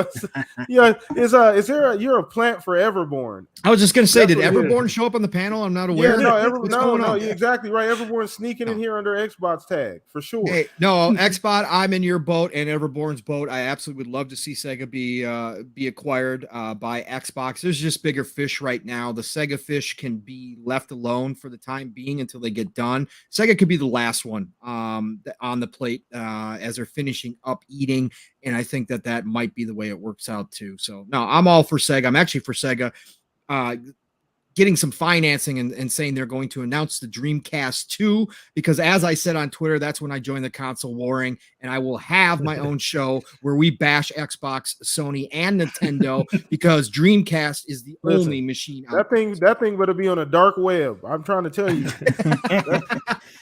Well, what do you call him? Everborn, I forget what book he said it was looking at. Basically, the original Xbox One, or the original Xbox, was going to be a Dreamcast 2 because Microsoft was looking to buy Sega, and the fallout was on two sticking points. Sticking point one for Sega, or sticking point for Microsoft, was Sega wanted them to make it backwards compatible for the original Dreamcast, and Microsoft was like, nope. And Sega did not want to use Windows CE for the or Windows for like the operating system. They wanted to stick to their own API, and Microsoft was like, nope. So that's why I guess the Microsoft didn't acquire Sega originally way back in the day. But I would love to see Sega acquired by Microsoft now. Hey, heck, let Sega be the Microsoft or the Xbox over in Japan. Yeah, they could. They could be region. Xbox East, right? They easily could. Yeah. Yep. And just call it, if you want to call it the Dreamcast, by all means. But basically, take the Series X and the Series S, and it's labeled as Sega products or Sega consoles at that point. Take a Dreamcast series. I've never considered that option. You guys are going way the fuck left. I love it. See, this is what we do. This is what you get here at the Shop Podcast. Tell your friends. Bring them. Let them know what's going on here, man. We love to have fun. We do this shit, man. Shout out to chat. So Abba posed another phenomenal question. And once again, chat, we got like 40 minutes left. You guys got to let us know how you guys feeling. Throw us some new questions. We'd love to answer as many as we can. We'll do the best we can to get to all of them here and answer them as thoroughly as we possibly can. So he said, do you think it's safe that Square Enix will be bought by Sony and completely exclusive to PlayStation? I kind of want to dive in on this first. We touched on this a little bit already in the main meat portion of the show.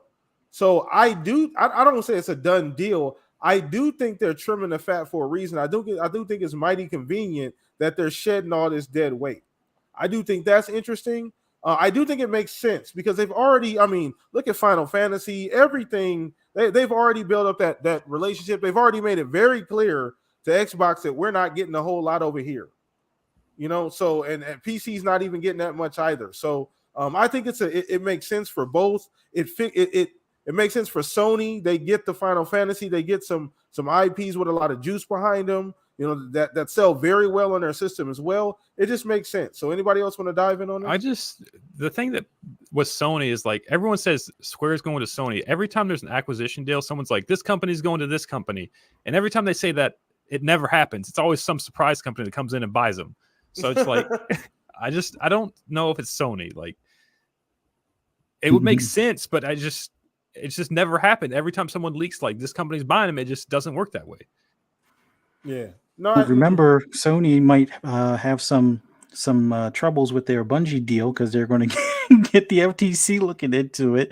Well, so they might not be able to do purchases. Well, they may not want to do purchases for a little bit. But I think eventually Square goes to them.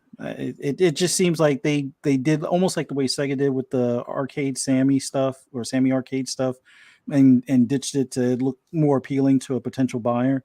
It just seems like Square kind of did the same thing. So I mean, we could see like Sega and Square come together or something. Like it doesn't. That's where I'm at. Like everyone's always Sony, but it's like I don't see it. Like I don't know. And shout out to Deploy in the chat. He said Square has a great relationship with Nintendo as well. So that you gotta that plays a part in it too. There's a lot of IPs, those Square Enix IPs that are on Nintendo. They do very well with Nintendo. So going to Sony exclusively, I don't know how Nintendo would feel about that. Maybe Nintendo's going to start getting in the game and acquiring themselves. We haven't turned that leaf over. I don't think that was in the tea leaves for us. I'm not sure. Well, I know I kind of joked about Nintendo taking Sega. Like, as much as I would love for Xbox to have it, I just get this feeling that, Nintendo would be the ones to be like, you know what? Let's just acquire our old rival because we already got some of their games in our online stuff. So why not just hush? Yeah, I don't want to put that out there, but it's just no, because Sega's now investing in this huge online cloud gaming stuff, and Nintendo wants no part of that. Well, they could learn from that. No, Fuzzy. Wait, didn't they have? Don't they add the Sega games to like Nintendo Online or whatever? Yeah, yeah, mm-hmm. Yeah. That was the reason why I was thinking it would be a thing. But organic growth. Oh yeah! Oh my goodness! No, that's never going to happen because it's sacrilege, right? Sega does what Nintendo don't. We're not going to have that happen. Yeah. My childhood will be ruined. They will destroy my childhood. What are you talking about? You get I can see Sonic and Mario together. No. How dare you? No, sir. How dare you paint that? They were in a game together. Yes, they were. They were in the Olympics game or whatever the heck. Whatever. Yeah, we don't count that one. Yeah, I guess it'd be like Coca-Cola acquiring Pepsi. That I don't foresee that ever happening either. But no, I don't. No. So we're not even entertaining that. End of discussion. We're done. All right. Next topic. Next question. Next question. Chat, let us know how you guys feel about that last topic, man. Shoot us some questions in chat, man. It's a lot to cover. There's a lot of stuff I think you threw in the DMs. Have you taking a look that we might have missed here once again, and while we're waiting on questions from chat, let us know how you guys feel. Go ahead. Well, the cloud thing is huge, right? With Fortnite, this is a huge deal. Okay.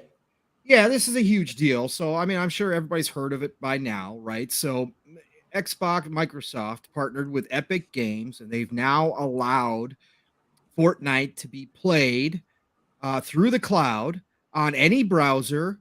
All you got to do is sign into Xbox, but you don't even have to have a Game Pass subscription. This is completely 100% free to play. This is a huge deal. Now, I'm not a Fortnite player, but Fortnite is a gigantic game, one of the biggest in the entire world. And people aren't realizing what this means. This is Xbox and Epic.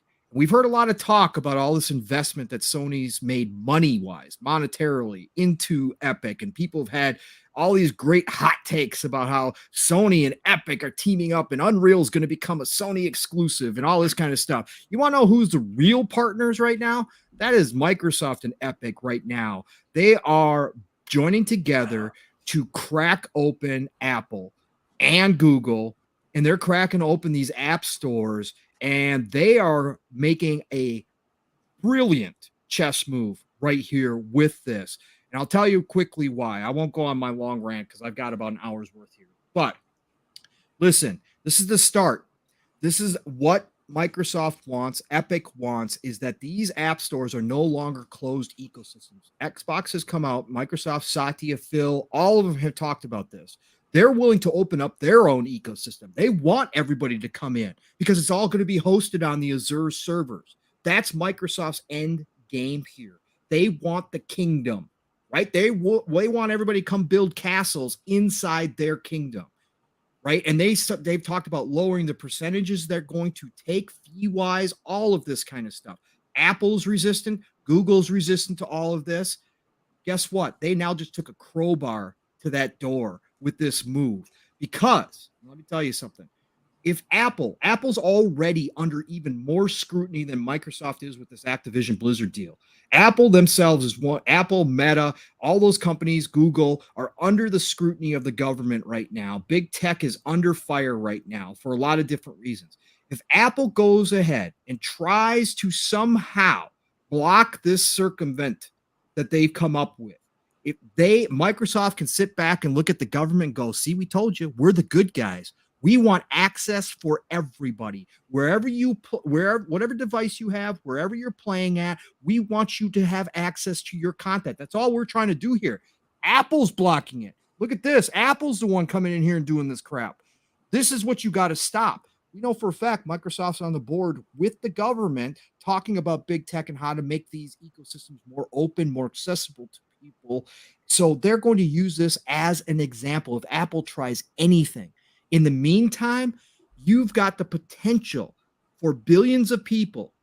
That's no joke between iOS and Android, billions of people logging into an Xbox account, getting used to the idea of doing so with Fortnite.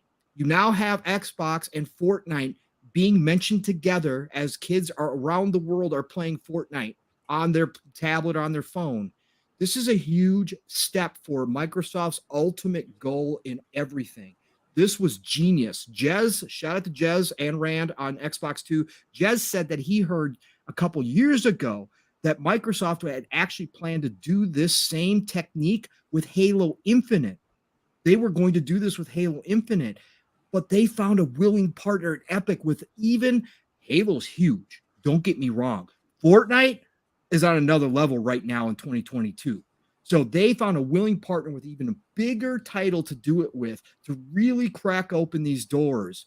And now they're talking about doing it with even more games. And eventually they came out and said they want all your purchased games, every single one that you own, to be playable through the cloud this same exact way, no matter what device you're on.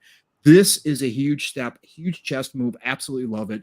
Man, people don't realize we're going to look back. This all plays out the way that I think it's going to play out. We're going to look back 10 years down the road, 5 years down the road and say, yep, that was one of the ignition points. And this is all because of what Xbox, Microsoft has done to prepare themselves for this moment, to have everything lined up. The new mantra going forward, you guys are going to start hearing this more and more. Tom Warren put that out there along with a couple other people. Xbox everywhere is going to be the new mantra going forward. Get ready. Buckle up. We've been talking about this for a long time. Console sales are getting less and less important. They're still there. They're still really important to Xbox, but less and less important. And this is a big step in that direction. Awesome. Anybody else want to dive in? Oh, go ahead. I was kind of thinking that the Xbox Play Anywhere, they've been saying that for like 5-6 years now. Like they're finally coming true on that. It was like, yeah, they're going to push this Xbox everywhere. Yep, they're going to push this Xbox everywhere going forward, man. Yep. My only thing that I want to add to it is you were talking about with Fortnite. They originally were going to do this with Halo, and look who they're purchasing or attempting to purchase now. So they'll have the three biggest, free-to-play games on this system. Like Halo will definitely increase in player base via the mobile aspect, and then you'll have Warzone or even Warzone 2 on there, or basically Call of Duty mobile type of deal that will be accessible. And then once you can have your entire catalog, I won't say game over for the competition, but this is the type of stuff. Minecraft, which is like the third biggest game. Yeah. Let's not forget about that elephant in the room. Yeah, but I think the biggest thing at this point, and this is why, like I was saying for all these years, this is where Amazon winds up acquiring PlayStation or acquiring Sony as a whole. It's not that Sony won't be able to compete. It's going to be that Amazon is going to have a lot of money to throw around to try to not really counter this, but they're already not really the kings of streaming, but they have you hooked with their Prime setup. So whether you're looking to have stuff shipped next day or save on shipping, and you already have the access to the movies and music and things like that, and they have Twitch, this is going to be their next coup de grace is going to be trying to really make a big play in the gaming space. And I think in a couple of years, PlayStation falls under their wing. But yeah, this is huge. The enemy of my enemy is my friend. Microsoft and Apple have always been at odds, and they'll continue to be at odds. And what better way to kind of stick it to them? Hey, and this is probably also some backdoor exchange deals or unwritten discounts or price breaks. Somebody like Epic is going to be footing the bill as far as for the cloud stuff. Microsoft gets a check from it, but they're probably giving them a discount on it. And Microsoft happens to be one of the biggest publishers that's using Unreal Engine 5. So now, as much as they, are probably paying in licensing fees, I'm pretty sure they'll get a price break on that with this whole negotiated deal as well. So, you scratch my back, I scratch your back, and we all win in the end. No, once again, I think that's a great take as well too, because like you said, it's about continuity. It's about what fits the ecosystem. We all know where Xbox is going with Play Anywhere. We know where they're trying to reach. I think that's been they've been hammering that point home since they announced Game Pass, right? I think we could all agree that since Game Pass was announced, that was the flagpole in the ground. This is where we're going. You guys better get with it, or get ran over, because this is the direction we're going, and we're going to drag the rest of the industry with us because we see where this thing is going. So I do agree with that take as well. We got some other questions in the chat as well. Let me back up just a little bit. I think I missed one or two that were in here. Here we go. So Toolman, shout out to Toolman, once again, the newest member here at Shop Podcast. If you want to support the show, you could always become a member. Appreciate the support, Toolman. He said, question, do you see the Series S being priced at $200 or $250 come this holiday season? We've talked about this too recently. So anybody want to dive in on that as far as like a Black Friday kind of deal? Do they need to, though, with the supply being limited and stuff? Do they need to? I mean, they could sell it at $300 if they want. Yeah, they could probably still sell it at $300, but I think they've been pretty good as far as their inventory on the Series S. And I think what better way to really not really steal the holiday, but solidify their presence during the holiday than to have that price point drop to $250 or something like that, or maybe somewhere in between the $250 to $300 range with 3 months of Game Pass rolled in or something along those lines. But there's also, what is it, that series, the Keystone thing that they had talked about, where we're hearing now, some sort of puck type of deal is going to be possibly in the future plans here soon. So that might make an appearance for the holidays as well. But if the Series S doesn't drop to $250, then that puck thing will probably be in the $1 to $150 range, for the impulse buy that, will be the blowout for the holidays. And probably don't have to worry about chipset as much, only because it's going to be a stream. It's more of streaming stuff. So once again, they're in a great position. And like you said, it's doing so well, and with the supply constraints and issues, even with the chipsets, they've maneuvered themselves in a great position, having that lower SKU with a different chipset that doesn't cost as much. So I do think that there's not a reason to lower it, but I do think that they take that leap and drop it a little bit. Just for the Black Friday, I think we're at that point in time where that's not a bad idea. I don't think it's necessary. So I don't know if you want to chime in on that, Pong. If you see a price drop at all coming this holiday. Absolutely. Yeah, absolutely. They're going to dominate. They are going full force, pedal to the metal as they have been. And what better way than to start cutting down that price? I think they're cutting the costs as we speak. They're starting to work on all the manufacturing process. I think it's going to make perfect sense that with Starfield out in the wild, right, along with possibly Motorsport, Redfall, Deathloop, the list goes on and on, plus whatever surprises we have from third parties. Look, you cut that down to $250. That is now impulse buy around the holiday season. That is an easy pickup. You've got the family plan with Game Pass announced, where people can pick up 2 of those, one for each kid. They can join the family Game Pass. Man, they do that, and I think it's in their strategy. We started to see them do it already at certain times. We've seen them available at $250. They cut that down to $250, maybe even a Black Friday $199. That magical price point of $199.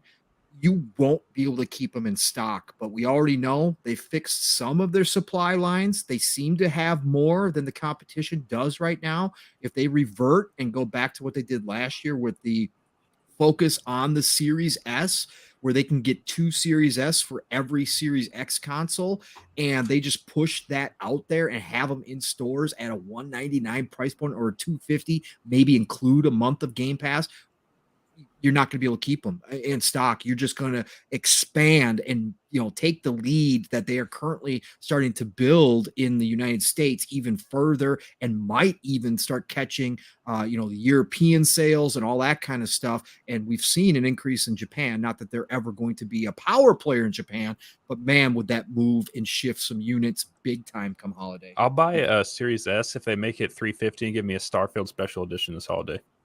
Exactly. Wow. So that was a great question too. Bacon I know you saw that down in the chat, but yeah, Bacon just Starfield Special Edition console. I mean, Series X, I could definitely see it for sure. Yeah, I do think I see a limited edition type situation there for Starfield. It makes sense. 25 years, the magnitude of what this game could potentially be, we should at least get something. I hope so, at least. Yeah, I definitely see it coming. I definitely think they're going to Starfield's. What do you think about what do you think the collector edition is going to be? Already know it's going to be the case, and the watch. They got a smart watch, which the schematics already leaked online. I have the full schematics downloaded. It's from a couple months ago, wasn't it? Yeah, it was a couple months ago. It's from a company who does props and those kind of things. So it's very well done. It's very cool. But yeah, it's going to have that case that you've seen in the trailer. And now people have actually made videos. We don't know if they're actual leaks or not. They're hard to tell because they're really well done. But yeah, that kind of traveling case, I'm sure will probably have a soundtrack included, or probably have a ham sandwich. Maybe a ham sandwich, right? Yeah, maybe a realistic ham sandwich. But no, the smartwatch is going to be the big piece of that puzzle for sure. Yeah. That's awesome. So I do think anybody want to dive in on that, Fuzz? You want to? Oh, as far with the special edition or just I would love to see them do just more of like a digital special edition. I have too many collectibles now, and the watch is not something I really need or want at this point. But I want to see more spacesuits or something like that. So if they have like a deluxe edition or something along those lines, or an ultimate edition where there's more ship variety or things like that. That would be the one I wind up purchasing type of deal. Or if they do a special edition console, that might wind up being the one for the living room. So, okay, all right, cool. I do want to bring something up and show some love here, because I don't think anybody's going to bring this up, but there was a bit of a update for Division 2 coming out, Fuzz. I don't know if you saw that. Like season 9, I believe, coming up here on the 9th, I believe. So what, Monday? I think the 9th they unveil it, and the 12th it goes live, or something along those lines. But I'm looking forward to it. I mean, it's about damn time, but Is it paid DLC or like just a season update or something? No, it's a season update. Yeah. So that paid DLC should have been here a year ago. So I'm not even gonna get into that. But I was happy to see that the game is still has some sign of life, and people did get excited about it as well. So I think we got a couple other questions in here as well. Shout out to Focus Active hanging out with us in chat. He said, do you think the rumored Kojima cloud game is going to play anywhere like Fortnite? Anybody want to dive in on that, since we've heard rumors about Kojima's next game being somewhat cloud related? Fortnite? No. I think that whatever we get from Kojima is going to be, I think he's saying, do you think it's going to be like that Fortnite where it went to play anywhere Xbox? Oh, play anywhere? Yeah. No. I think that will definitely be not initially. Let's put it that way. That's a good question though, because it is potentially something that they could do crazy like that. But I think with the deal that's going to be cut, what the costs and resources that'll be involved with that game, not being first party, being a third party deal, I think they will keep it as obviously cloud exclusive to Game Pass, and I think you will be required to have Game Pass to play that game. That would be my best guess right now. Okay. All right. I'm gonna add something to it. I think there will be a component of it that you will be able to do without the Game Pass. Like, even if it's something like you have a some sort of pet or a companion item or something like that, you'll be able to interact with that via the cloud. So it'll almost be like, think of how Fallout Shelter was, but it didn't really interact with the game as far as giving you resources or anything. But I think there'll be an aspect, because he wants more than just the people that buy the game to interact with the game type of thing, because he had like that whole interaction with Death Stranding. So I could see just a piece of it being outside of being a paid thing, even if it's just people, like giving you supplies or donating food or whatever, something along those lines. It seems like that's a direction he may want to add into it or mix into it.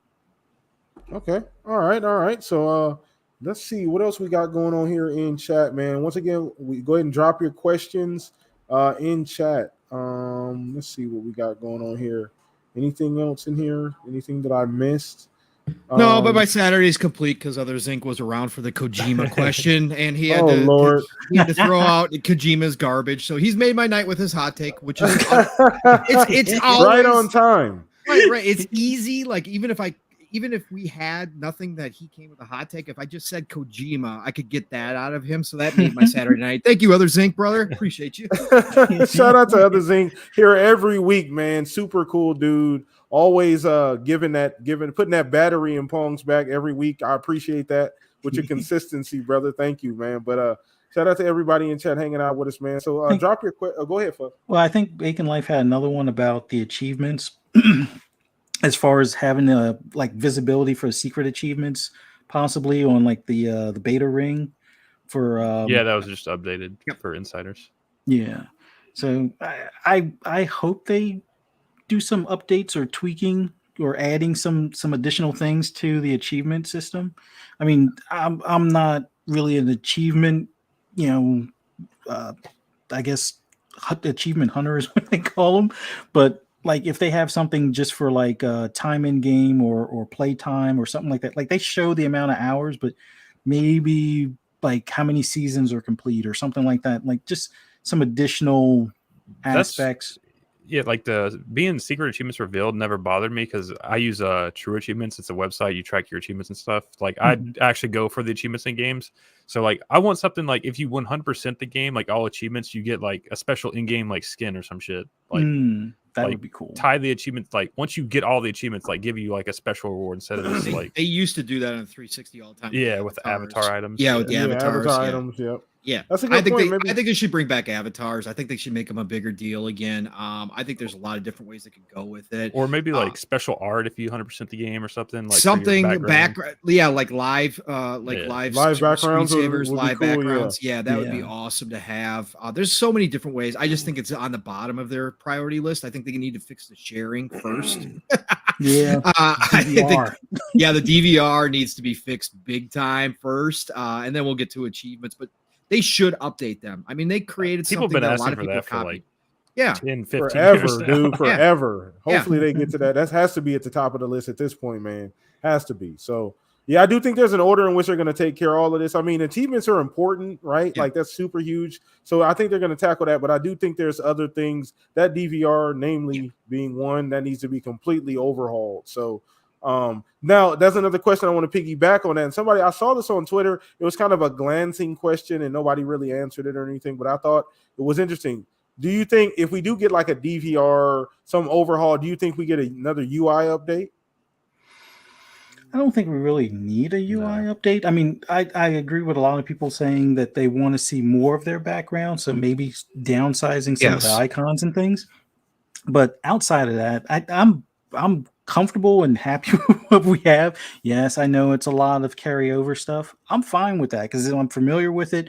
Like with the PlayStation 1, I hate that hold down the button used to be you would hold down the PS button to get to the power button, kind of like what you do on Xbox. And now it's the opposite for the PS5. So it's like, it's not really infuriating, but it is kind of annoying because you have that muscle memory type of deal. You're pushing hold the button. Oh no, I'm not supposed to do that. All right, I just quick tap and then slide over here, and but hopefully no UI updates, at least from my opinion. But DVR, if they could just mimic what they have on the PlayStation as far as something more than 30 seconds for HDR, 4K HDR or 1080 HDR, like on PlayStation, and that's the main reason why you see a lot of clips from me more so from PlayStation, because I have the external hooked up, which is a pain in the butt because you have to have it formatted a certain way. And I did that a few times and it still wouldn't work. So I've realized you have to do a complete shutdown, bring your Xbox back up, then that external will work. Like I have a 2 terabyte one, but then none of those can be shared from you have to take it from the Xbox, hook it to your laptop or your PC, modify them, edit them, and then you could submit them to like Twitter that way. They really need to simplify something where you can do a 2-minute clip on Twitter or what I don't know why they don't have it anymore. Do like a 5-minute clip or whatever to YouTube and be done. And that's all they need to do. And I'd be happy. I think some basic editing functions like they used to have back in the day, I think they should bring it back. It's free advertising for them when people are posting clips. And if you gave us basic editing functions where we create some cool videos out of our clips, I think it would go a long ways. The only thing I will say about the UI is they have to add HDR to the UI. For all of us, TV users that have that functionality, when it flips over and it's got that delay from the time it flickers to switching over to HDR when you go into a game, they need to add HDR to the screen or find a better way for the TV to read it, even in the UI, even if it's not there, so that that transfer does not happen, because it's annoying. But it also is one of those things like, the TV's doing some work to switch over to that HDR mode, right? And it's like, every single time you flip on a game, right? So it's like, I just want to be a little bit smoother. So. And another thing I want to bring up too, Pong, just to kind of piggyback off of like what we're talking about, just, these upgrades that we need to see happen with all of these new games coming out, the Forzas, the Motorsports, all of these only on series possible games. We're going to need those better DVR features. These games are going to look beautiful. Exactly. People are going to want to take clips more than ever. People are going to want to take screenshots more than ever. And they really need to get ahead of the curve on this, man. That could be something that comes up if they don't get ahead on the curve. And I hope to hear something this summer about they're working on it or they have some kind of update, or because that cake has been in the oven, like Jasper said, for about 15 years now.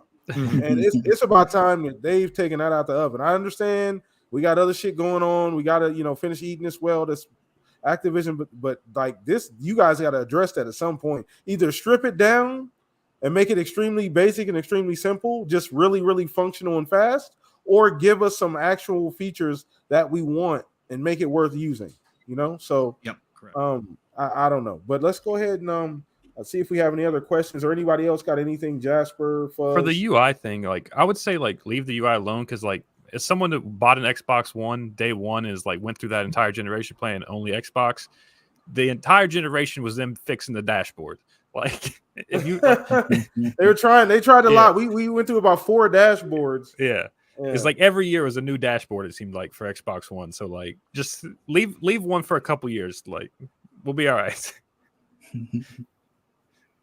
No, I feel you. No, I understand. So I mean, well, we'll see about that. We'll see if these changes happen. Obviously there's some things that they need to get ahead of, but anybody in chat, anybody got any questions or Pong, anything from the DMs that we didn't get to? No, I mean, new Mafia is coming out. That's always cool. Smoke on that they are at Hangar 13 is actually working on a new Mafia. Meanwhile, their top 2 people are leaving the company, so that's kind of crazy. But Mafia is a big franchise, and it's good to see that come back. So we're getting a prequel on that. I don't know what else there was really. I'm trying to think if we had anything else. I'm looking right now. Yeah, I don't anything big. I mean, we covered the cloud stuff, which was big. That was big news this week. Boy. Yeah, nothing really. I mean, let's see here. That was just about the dates for like the Summerfest being, I think, the 9th through 12th. The 9th. Yeah, the 9th. Yeah. Jeff Keighley's, Keighley's are on the 9th. Yeah. And that, okay, cool. We did get that information here. And hopefully we'll get more information on that. I think we actually got into this last week about the whole possibly seeing Starfield earlier outside of the actual Xbox showcase, right? Yeah, we talked about the possibilities, right? Because I had said originally give it to Keighley because he's got so many eyes on it. But I never really thought of the way that Scalzi, and for anybody who doesn't know, Scalzi's starting to pick up some traction here. I've known about Scalzi for a long time. Scalzi's a really good dude. He's got a lot of Bethesda knowledge. He does a ton of videos. He does seem to have some real good connections within Bethesda or very close to Bethesda. So he does get some insight into what they're doing. And he put out there that he wouldn't be shocked to see a early like teaser story trailer for Starfield during the Keighleys in the lead up to the showcase.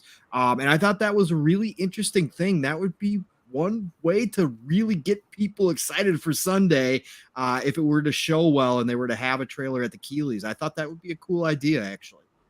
Yeah, no, I thought that, and Jasper, had you heard about that as well? Just kind of get I saw it was like a leak, or I guess Scolesy. You said Scolesy posted that rumor of Starfield being at Keighley's show. Yeah, mm-hmm. Yeah, that would be pretty cool. Yeah, I thought that would be really cool. Just like a little taste right out the gates on that Thursday. Man, people would be hungry on Sunday. So see more on the Xbox stage with that. Yeah. Would it be a just CGI trailer then? I'm okay with a CGI trailer. I'm okay with a story trailer. Yeah, can you see gameplay on Xbox tomorrow or whatever? Yeah. I'm okay with that. Yeah, that would be cool. Yeah. Okay. All right. So Bacon question in chat here said, do you guys think Starfield? Do you guys think Redfall shows up on Jeff Keighley's show? No. I think it's too small for I think Xbox. that one is they save for the Xbox show. Yeah. But Starfield, definitely Keighley's, just more eyes on it.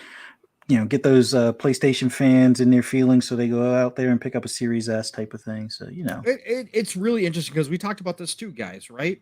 That they do have some games that kind of have to highlight this year. They've got Starfield, which we know is going to be there, right? That's going to take up some time. Redfall, they definitely need to highlight, show off if it's going to be ready. They got Motorsport potentially, right? That they're going to have to show off. So to keep the pacing of last year, if they do want to do that and they don't want to have, breaks in there so much, they could give one of those. Obviously, we know Starfield's not going to be there, but they could give Redfall to Keighley and let him kind of expose it to everybody. I mean, or kind of makes sense. Do you give like the trailers that we get like updates for like Halo 5 season or not Halo Infinite season 3, like just give that to Keighley instead of Forza Horizon 5 DLC to Keighley give the updates to Keighley and keep the big announcements. Sea of Thieves update to Keighley if they're going to do some more DLC, right? Maybe Grounded coming out of into official launch. That would be a good Keighley as well. There's some interesting stuff. There's some nuggets here that they got a lot. I mean, that's a good thing is that they got so much to work with and they can spread it out like that. But I trust their pacing. If they keep it's similar to last year or in that kind of pacing, then I'm okay with it. But we'll see how they spread things out. One thing I do want to get to, because this is very important, and it was something that kind of low key came out. I believe it was confirmed, and maybe it had already been confirmed, but I hadn't heard that Avowed is UE5, right? Yeah. So correct. And Outer Worlds 2 as well, I believe. Well, that one I think they knew from get-go was going to be UE5. I hadn't heard personally, so once again, I may just be out of the loop. But Avowed was the one. I guess there's like kind of like a delay written into that being listed as UE5, or that's what people are believing, that it may not be 2023 like originally thought, type of thing. But I think that thing has been in the works a bit longer than what people think. Okay. All right. So I hope we see some of that. I really hope we see more of that. Like, I don't know about any kind of gameplay, but I mean, I'd love to see more. I always saw Avowed as that arrow, that flaming arrow, like flying through the castle or whatever, right?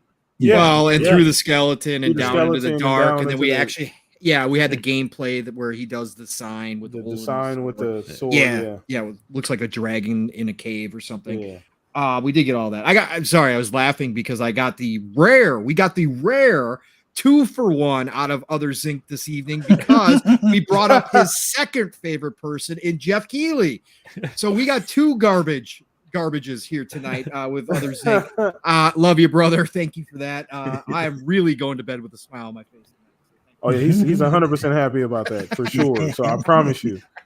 But no, shout out to everybody watching this live, man. You guys have been fucking amazing. Chat is always here. Chat is always lit. It looks like we're going to take probably just one more question, and we're going to go ahead and wrap this thing up and wrap it up for the night and go play some actual video games, man, what we should be doing. But let's get one more question in here, man. Chat, end this on a good night. Somebody drop a really good question on us, and then we'll wrap the show with that, unless someone on the panel here has something that we want to go over or that we missed. I think we got to pretty much everything we talked about pregame. Yeah. But if you guys got something, chat, let us know. Let's see. Did I miss anything? Maybe if I go back a little bit. I don't think I did. Let's see. Let's see. No, I What don't will be think the so. surprise game? Well, that's the thing. You don't know it's a surprise. No. All right, so I guess we'll wrap it up on this one then. Surprise game for just E3. E3, but the Xbox show. I assume you're talking about. I'm gonna just Halo BR. Like, since it's not like official and it's gonna kind of been teased, like I think we'll see the Halo BR standalone like trailer or something for that. Yeah. I'm thinking Coalition's game. I don't know. Did they even make mention that the UE5 game that they're working on will be definitely seen here soon or anything like that? No, but everybody kind of assumes that we will. Yeah. That it's getting ready to be shown because they've been working on it for quite a while now. So I wouldn't doubt that. That's a good one. I think that's the surprise. My backup is Shadow Drop or more visuals for Project Mara. Okay. All right. So I'm gonna go with surprise. I think it's gonna be damn, what's their game? Oh Lord have mercy. I can't even think of the studio. Holy shit, the dev. We Happy Few dev. Compulsion. Compulsion. Yeah, I was having a brain fart there, but I think we're gonna see. It's about. They've been talking about this game. Phil's personally talked about this game on multiple occasions about it being something that he's really excited about. I'm sure he's played it, seen it multiple times. He's brought it up on occasion. So I think that they're finally going to give us some insight. We've heard little things. I believe Jez put a report out there. I believe it was Jez. Shout out to Windows Central. About what type of game it possibly is, kind of giving some details. But if it's anything like what he described, I think it's very, very different. And I love to see some type of anything on where that game is at, because it's going on like 3-4 years now. Oh yeah, since we first heard about it, at least. So I think it's well timed that we see something from they kind of pull that curtain back and reveal what they're working on. So anything for you, Pong? Yeah, I'm standing on this hill. Again, my Kojima was one of them that they end the show that way, but I think that the surprise the surprise is going to be that that rumor we heard that Bethesda was opening a new studio or creating a separate team to start doing remakes on their older games is real, and that they're going to announce that they are going to be working on Morrowind rebuild from the ground up to kind of hold us over until Elder Scrolls 6, and that's already being worked on, and then Fallout 3 is next in that pipeline to give us that in between while we wait for the new Fallout after they get done with Elder Scrolls 6. It's going to be basically like brand new games for a lot of people, and I think it's just going to be an instant moneymaker. It will be like we're getting a brand new Elder Scrolls out of it. Elden Ring, Jesus. Elder Scrolls out of it, and I think that'll be huge. I can't wait. I'm excited. I really think that's happening. Okay, that would be a big surprise. Yeah, huge. That would be huge. Huge. So we're in for a lot. I'm fully strapped in for this summer. We already got the date locked in. I'm ready to go for all of the announcements. So we're gonna wrap the show up on that, man. It was a phenomenal show once again this week. 252, man. This train is rolling. The show is getting bigger. More new. I'm seeing new people every week. This is super fun, man. I love you guys in here, always interacting. So follow all of us below. We're gonna make sure we shout out the guests first and foremost. So I do want to say shout out to you, Jasper, for hanging out with us. It was your first time here. I hope you had a good time. Yeah. You know, you're generally supporting the show out in chat, and so we definitely wanted to bring you in, man. So chat, you know what we do. We support the people who support us. All his information down in the description below. Go over there, hit the like button, subscribe to the channel, follow him on Twitter as well. But once again, shout out to you, Jasper, for hanging out with us, kicking it with us this Saturday. But let everybody know officially where they can find you at. Yeah, appreciate you for inviting me, PTK. I always love podcasting, talking about games. Like, this is what I do anyway, so why not do it for someone on the show, I guess. You can check me out at Lord Jasper on Twitter, Lord Master Jasper on YouTube. Mondays, FSP is now 10 p.m. Eastern. Me, Fuzzy, 3-Bit, and Mav. And then Wednesdays, 7 p.m. Eastern is Fun Pop, where we talk comics, movies, TV shows, stuff like that. That's also on Fun Speculations channel. And then we have Xbox Ultimate on Fridays at 9 p.m. Eastern, where we talk about all things Xbox. Sometimes we dip into PlayStation news, just whatever's kind of out in the gaming industry. We talk about it on Xbox Ultimate with there's like 10 of us there now. So Awesome, that's, man. Once again, it's always like FSP love over here. It's like the second family. So I shout out to Mav, Caitlin. I'm a big fan of theirs. Big fan of all you guys over there. The entire team, Phasma, Spooky, everybody over there. Shout out to you. I got a lot of people here. We kind of share. So I appreciate you guys hanging out with us, though, man. So. But shout out to you, Jasper. Once again, bro, this will not be the last time you are on the podcast. You will be on this podcast again. I promise you, bro. So look for that invite, man. We thoroughly enjoyed you. I'm sure the fellows will just, they'll tell you here again in a second, but I'm sure we all thoroughly enjoy having you here, chat. So once again, go show him some love. Follow him on Twitter. Great guy, super informative, super smart, super intelligent. So thank you for sharing some of that with us. So let's throw this over to you, Mr. Pong Harvey. Great show. Another week in the bag, brother. Oh yeah, man. Another week in the bag. I already know. Another week in the bag. They're used to it, man. We've got their condition to know that this is when Fuzz goes on his Go ahead, brother. All right. So listen up, everybody. Great show. I can't believe how fast time is flying by. The weeks are just oh my God. We are 6 months away from Starfield. This is unbelievable. This is so incredible. What a great time to be talking games. Brothers, it was fantastic. PTK, Fuzzy, you know what it is. All love every Saturday night here. Just one of the best shows out there, and just enjoy coming here and talking with you. And of course, you have great guests, except for this week, PTK. I don't know what made you bring Jasper on here, but my God, we're going to have to talk afterwards. No, I love Jasper, Lord, part of the fun speculation family. Great to have you on right here, brother. You know how much I love you, man. And so just great to hear your thoughts on gaming as well. 2 times this week, which is simply fantastic. So thanks for being here. Thanks for hanging out with us tonight. I'm coming up in your shadows. I know you are. Hey, chat, you all were absolutely incredible. Great questions tonight. Absolutely love the question segment. You guys come up with some really good ones. Again, like PTK said, it's fantastic to see all the regulars in here, but even better to see some new people dropping on in and checking us out as well. Hope you all enjoyed it. But again, without you, we are nothing. So nothing but love and respect for coming out here and supporting all of these fantastic shows. This community is exploding with podcasts, and I still see you all showing up. So thank you all. Nothing, again, but love and respect and appreciation for each and every single one of you. Thank you for being here tonight. Look, Pong Soul, Xbox, Twitter, you guys got that drill down pat. Obviously, we're starting the week off fresh. I'm probably not going to be on Xbox Factor this week, but you'd still need to go check it out. All the good green talk you could ever want from Mr. Boomstick, Double Barrel Gaming, one of the best in the community, a million shows, but Xbox Factor podcast, Tuesdays, 12 p.m. Eastern, 11 o'clock Central Time, Mav when he's available, Boxenberger when he's available, and hey, just as a side note, everybody have a little thought, say a little prayer, however you do it. Little Boxenberger, 5-year-old, broke his arm severely. Boxenberger put this out on, put it out on Twitter publicly right as the last day of his vacation was ending. 3.5-hour surgery. He's going to have to go back in for more surgery. So please just, again, keep him in your thoughts and prayers. Little Boxenberger, that he gets healthy fast. The good news is he's 5 years old, extremely resilient, as we parents all know. Kids bounce back quick no matter what. So, but definitely keep him in your thoughts. And then, of course, got VJ N64. Josh is there as well. 12 p.m. Eastern, 11 o'clock Central Time. Be there. Xbox Factor, Double Barrel Gaming. Thursdays, PM in the PM.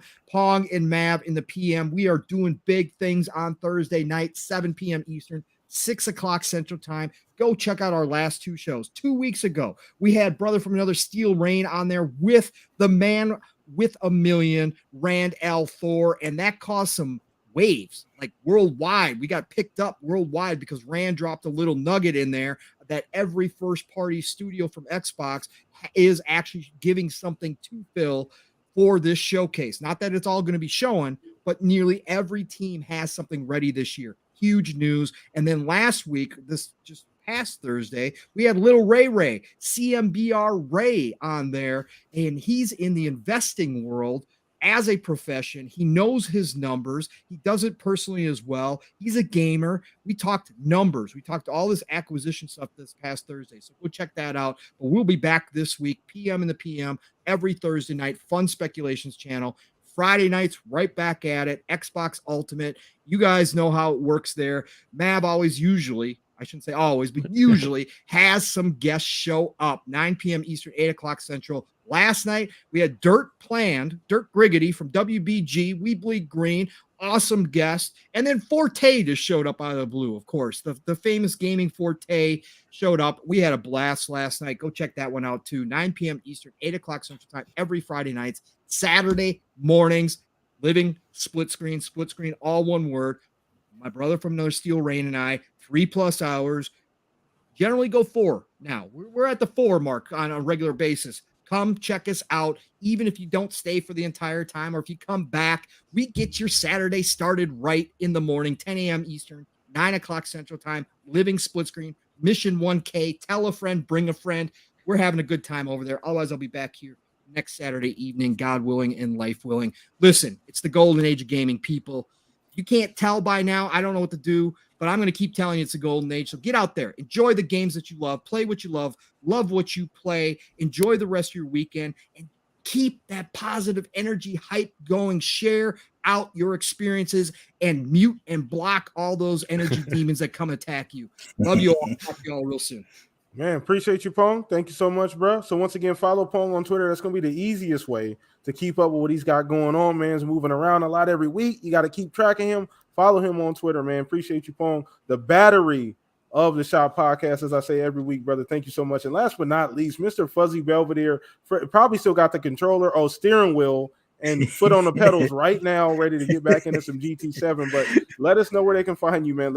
Sounds a little muted. I think he's got the helmet back on. He might have it on. He's got a full fire suit on too. Yeah. Oh man, this was an awesome episode here with you guys. So great being here with you guys. It was awesome having Jasper on here. Love your insight on stuff, man.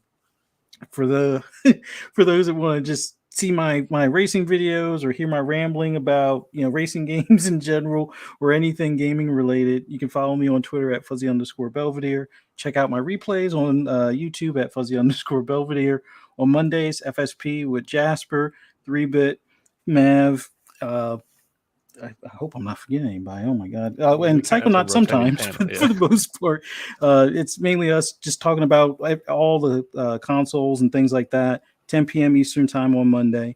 On Friday mornings, you can find me on Breakfast with Boom with Mr. Boomstick XL, Dreadpool, John Wolf, as well as Web Dave.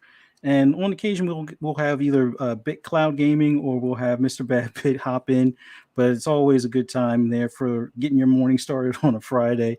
And then later that evening, you'll find me on Xbox Ultimate, basically the FSP family with Mav, Jasper, Pong, Caitlin, Psychonauts, Assassin Lupa, and like Pong was saying earlier, we have guests on there. We had Dirt Griggity and we had Gaming Forte on there. So definitely check that show out. That's usually at 9 p.m. Eastern time. Always a good time. And then always look forward to being on here with you guys on the Shop Podcast, being with my brothers in arms, PTK and Pong. And if it's either just the three of us or we'll have a special guest on here as well, 9 p.m. Eastern Standard Time. Yeah, look forward to seeing you guys next week. Man, appreciate it, man. So thank you. PTK, did you notice how his outro is starting to creep up into my territory? Did you notice that? Retirement has meant more podcasts. I know, right? We're not going to talk about that. You weren't supposed to notice that. We might have Fuzz Harvey. I know, right? Too much, man. But I appreciate you. I appreciate you, Pong. I appreciate you, Fuzz. You're awesome and amazing. My brothers, for real, my brothers here, as well as once again, Jasper. Appreciate you hanging out with us as well. But last but not least, your host with the most, PTK Blam, across the board. Follow me on Twitter for that poll of the week to know what's going on with the shop, to know what's going on with me. Holler at me. Follow me on Twitter down below. Hit me up on Xbox Live. That's PTK Blam as well. Always gaming. I'm going to try and get on a game tonight, play something if it allows me to. So we'll figure out what we can and can't play. So hopefully I'm able to find something to do. But appreciate you guys for hanging out with us. So next week, hopefully we have another guest, man. Shout out to everybody supporting us. But you guys enjoy the rest of your weekend. Please be safe. Have fun. Peace out, everybody. Bye.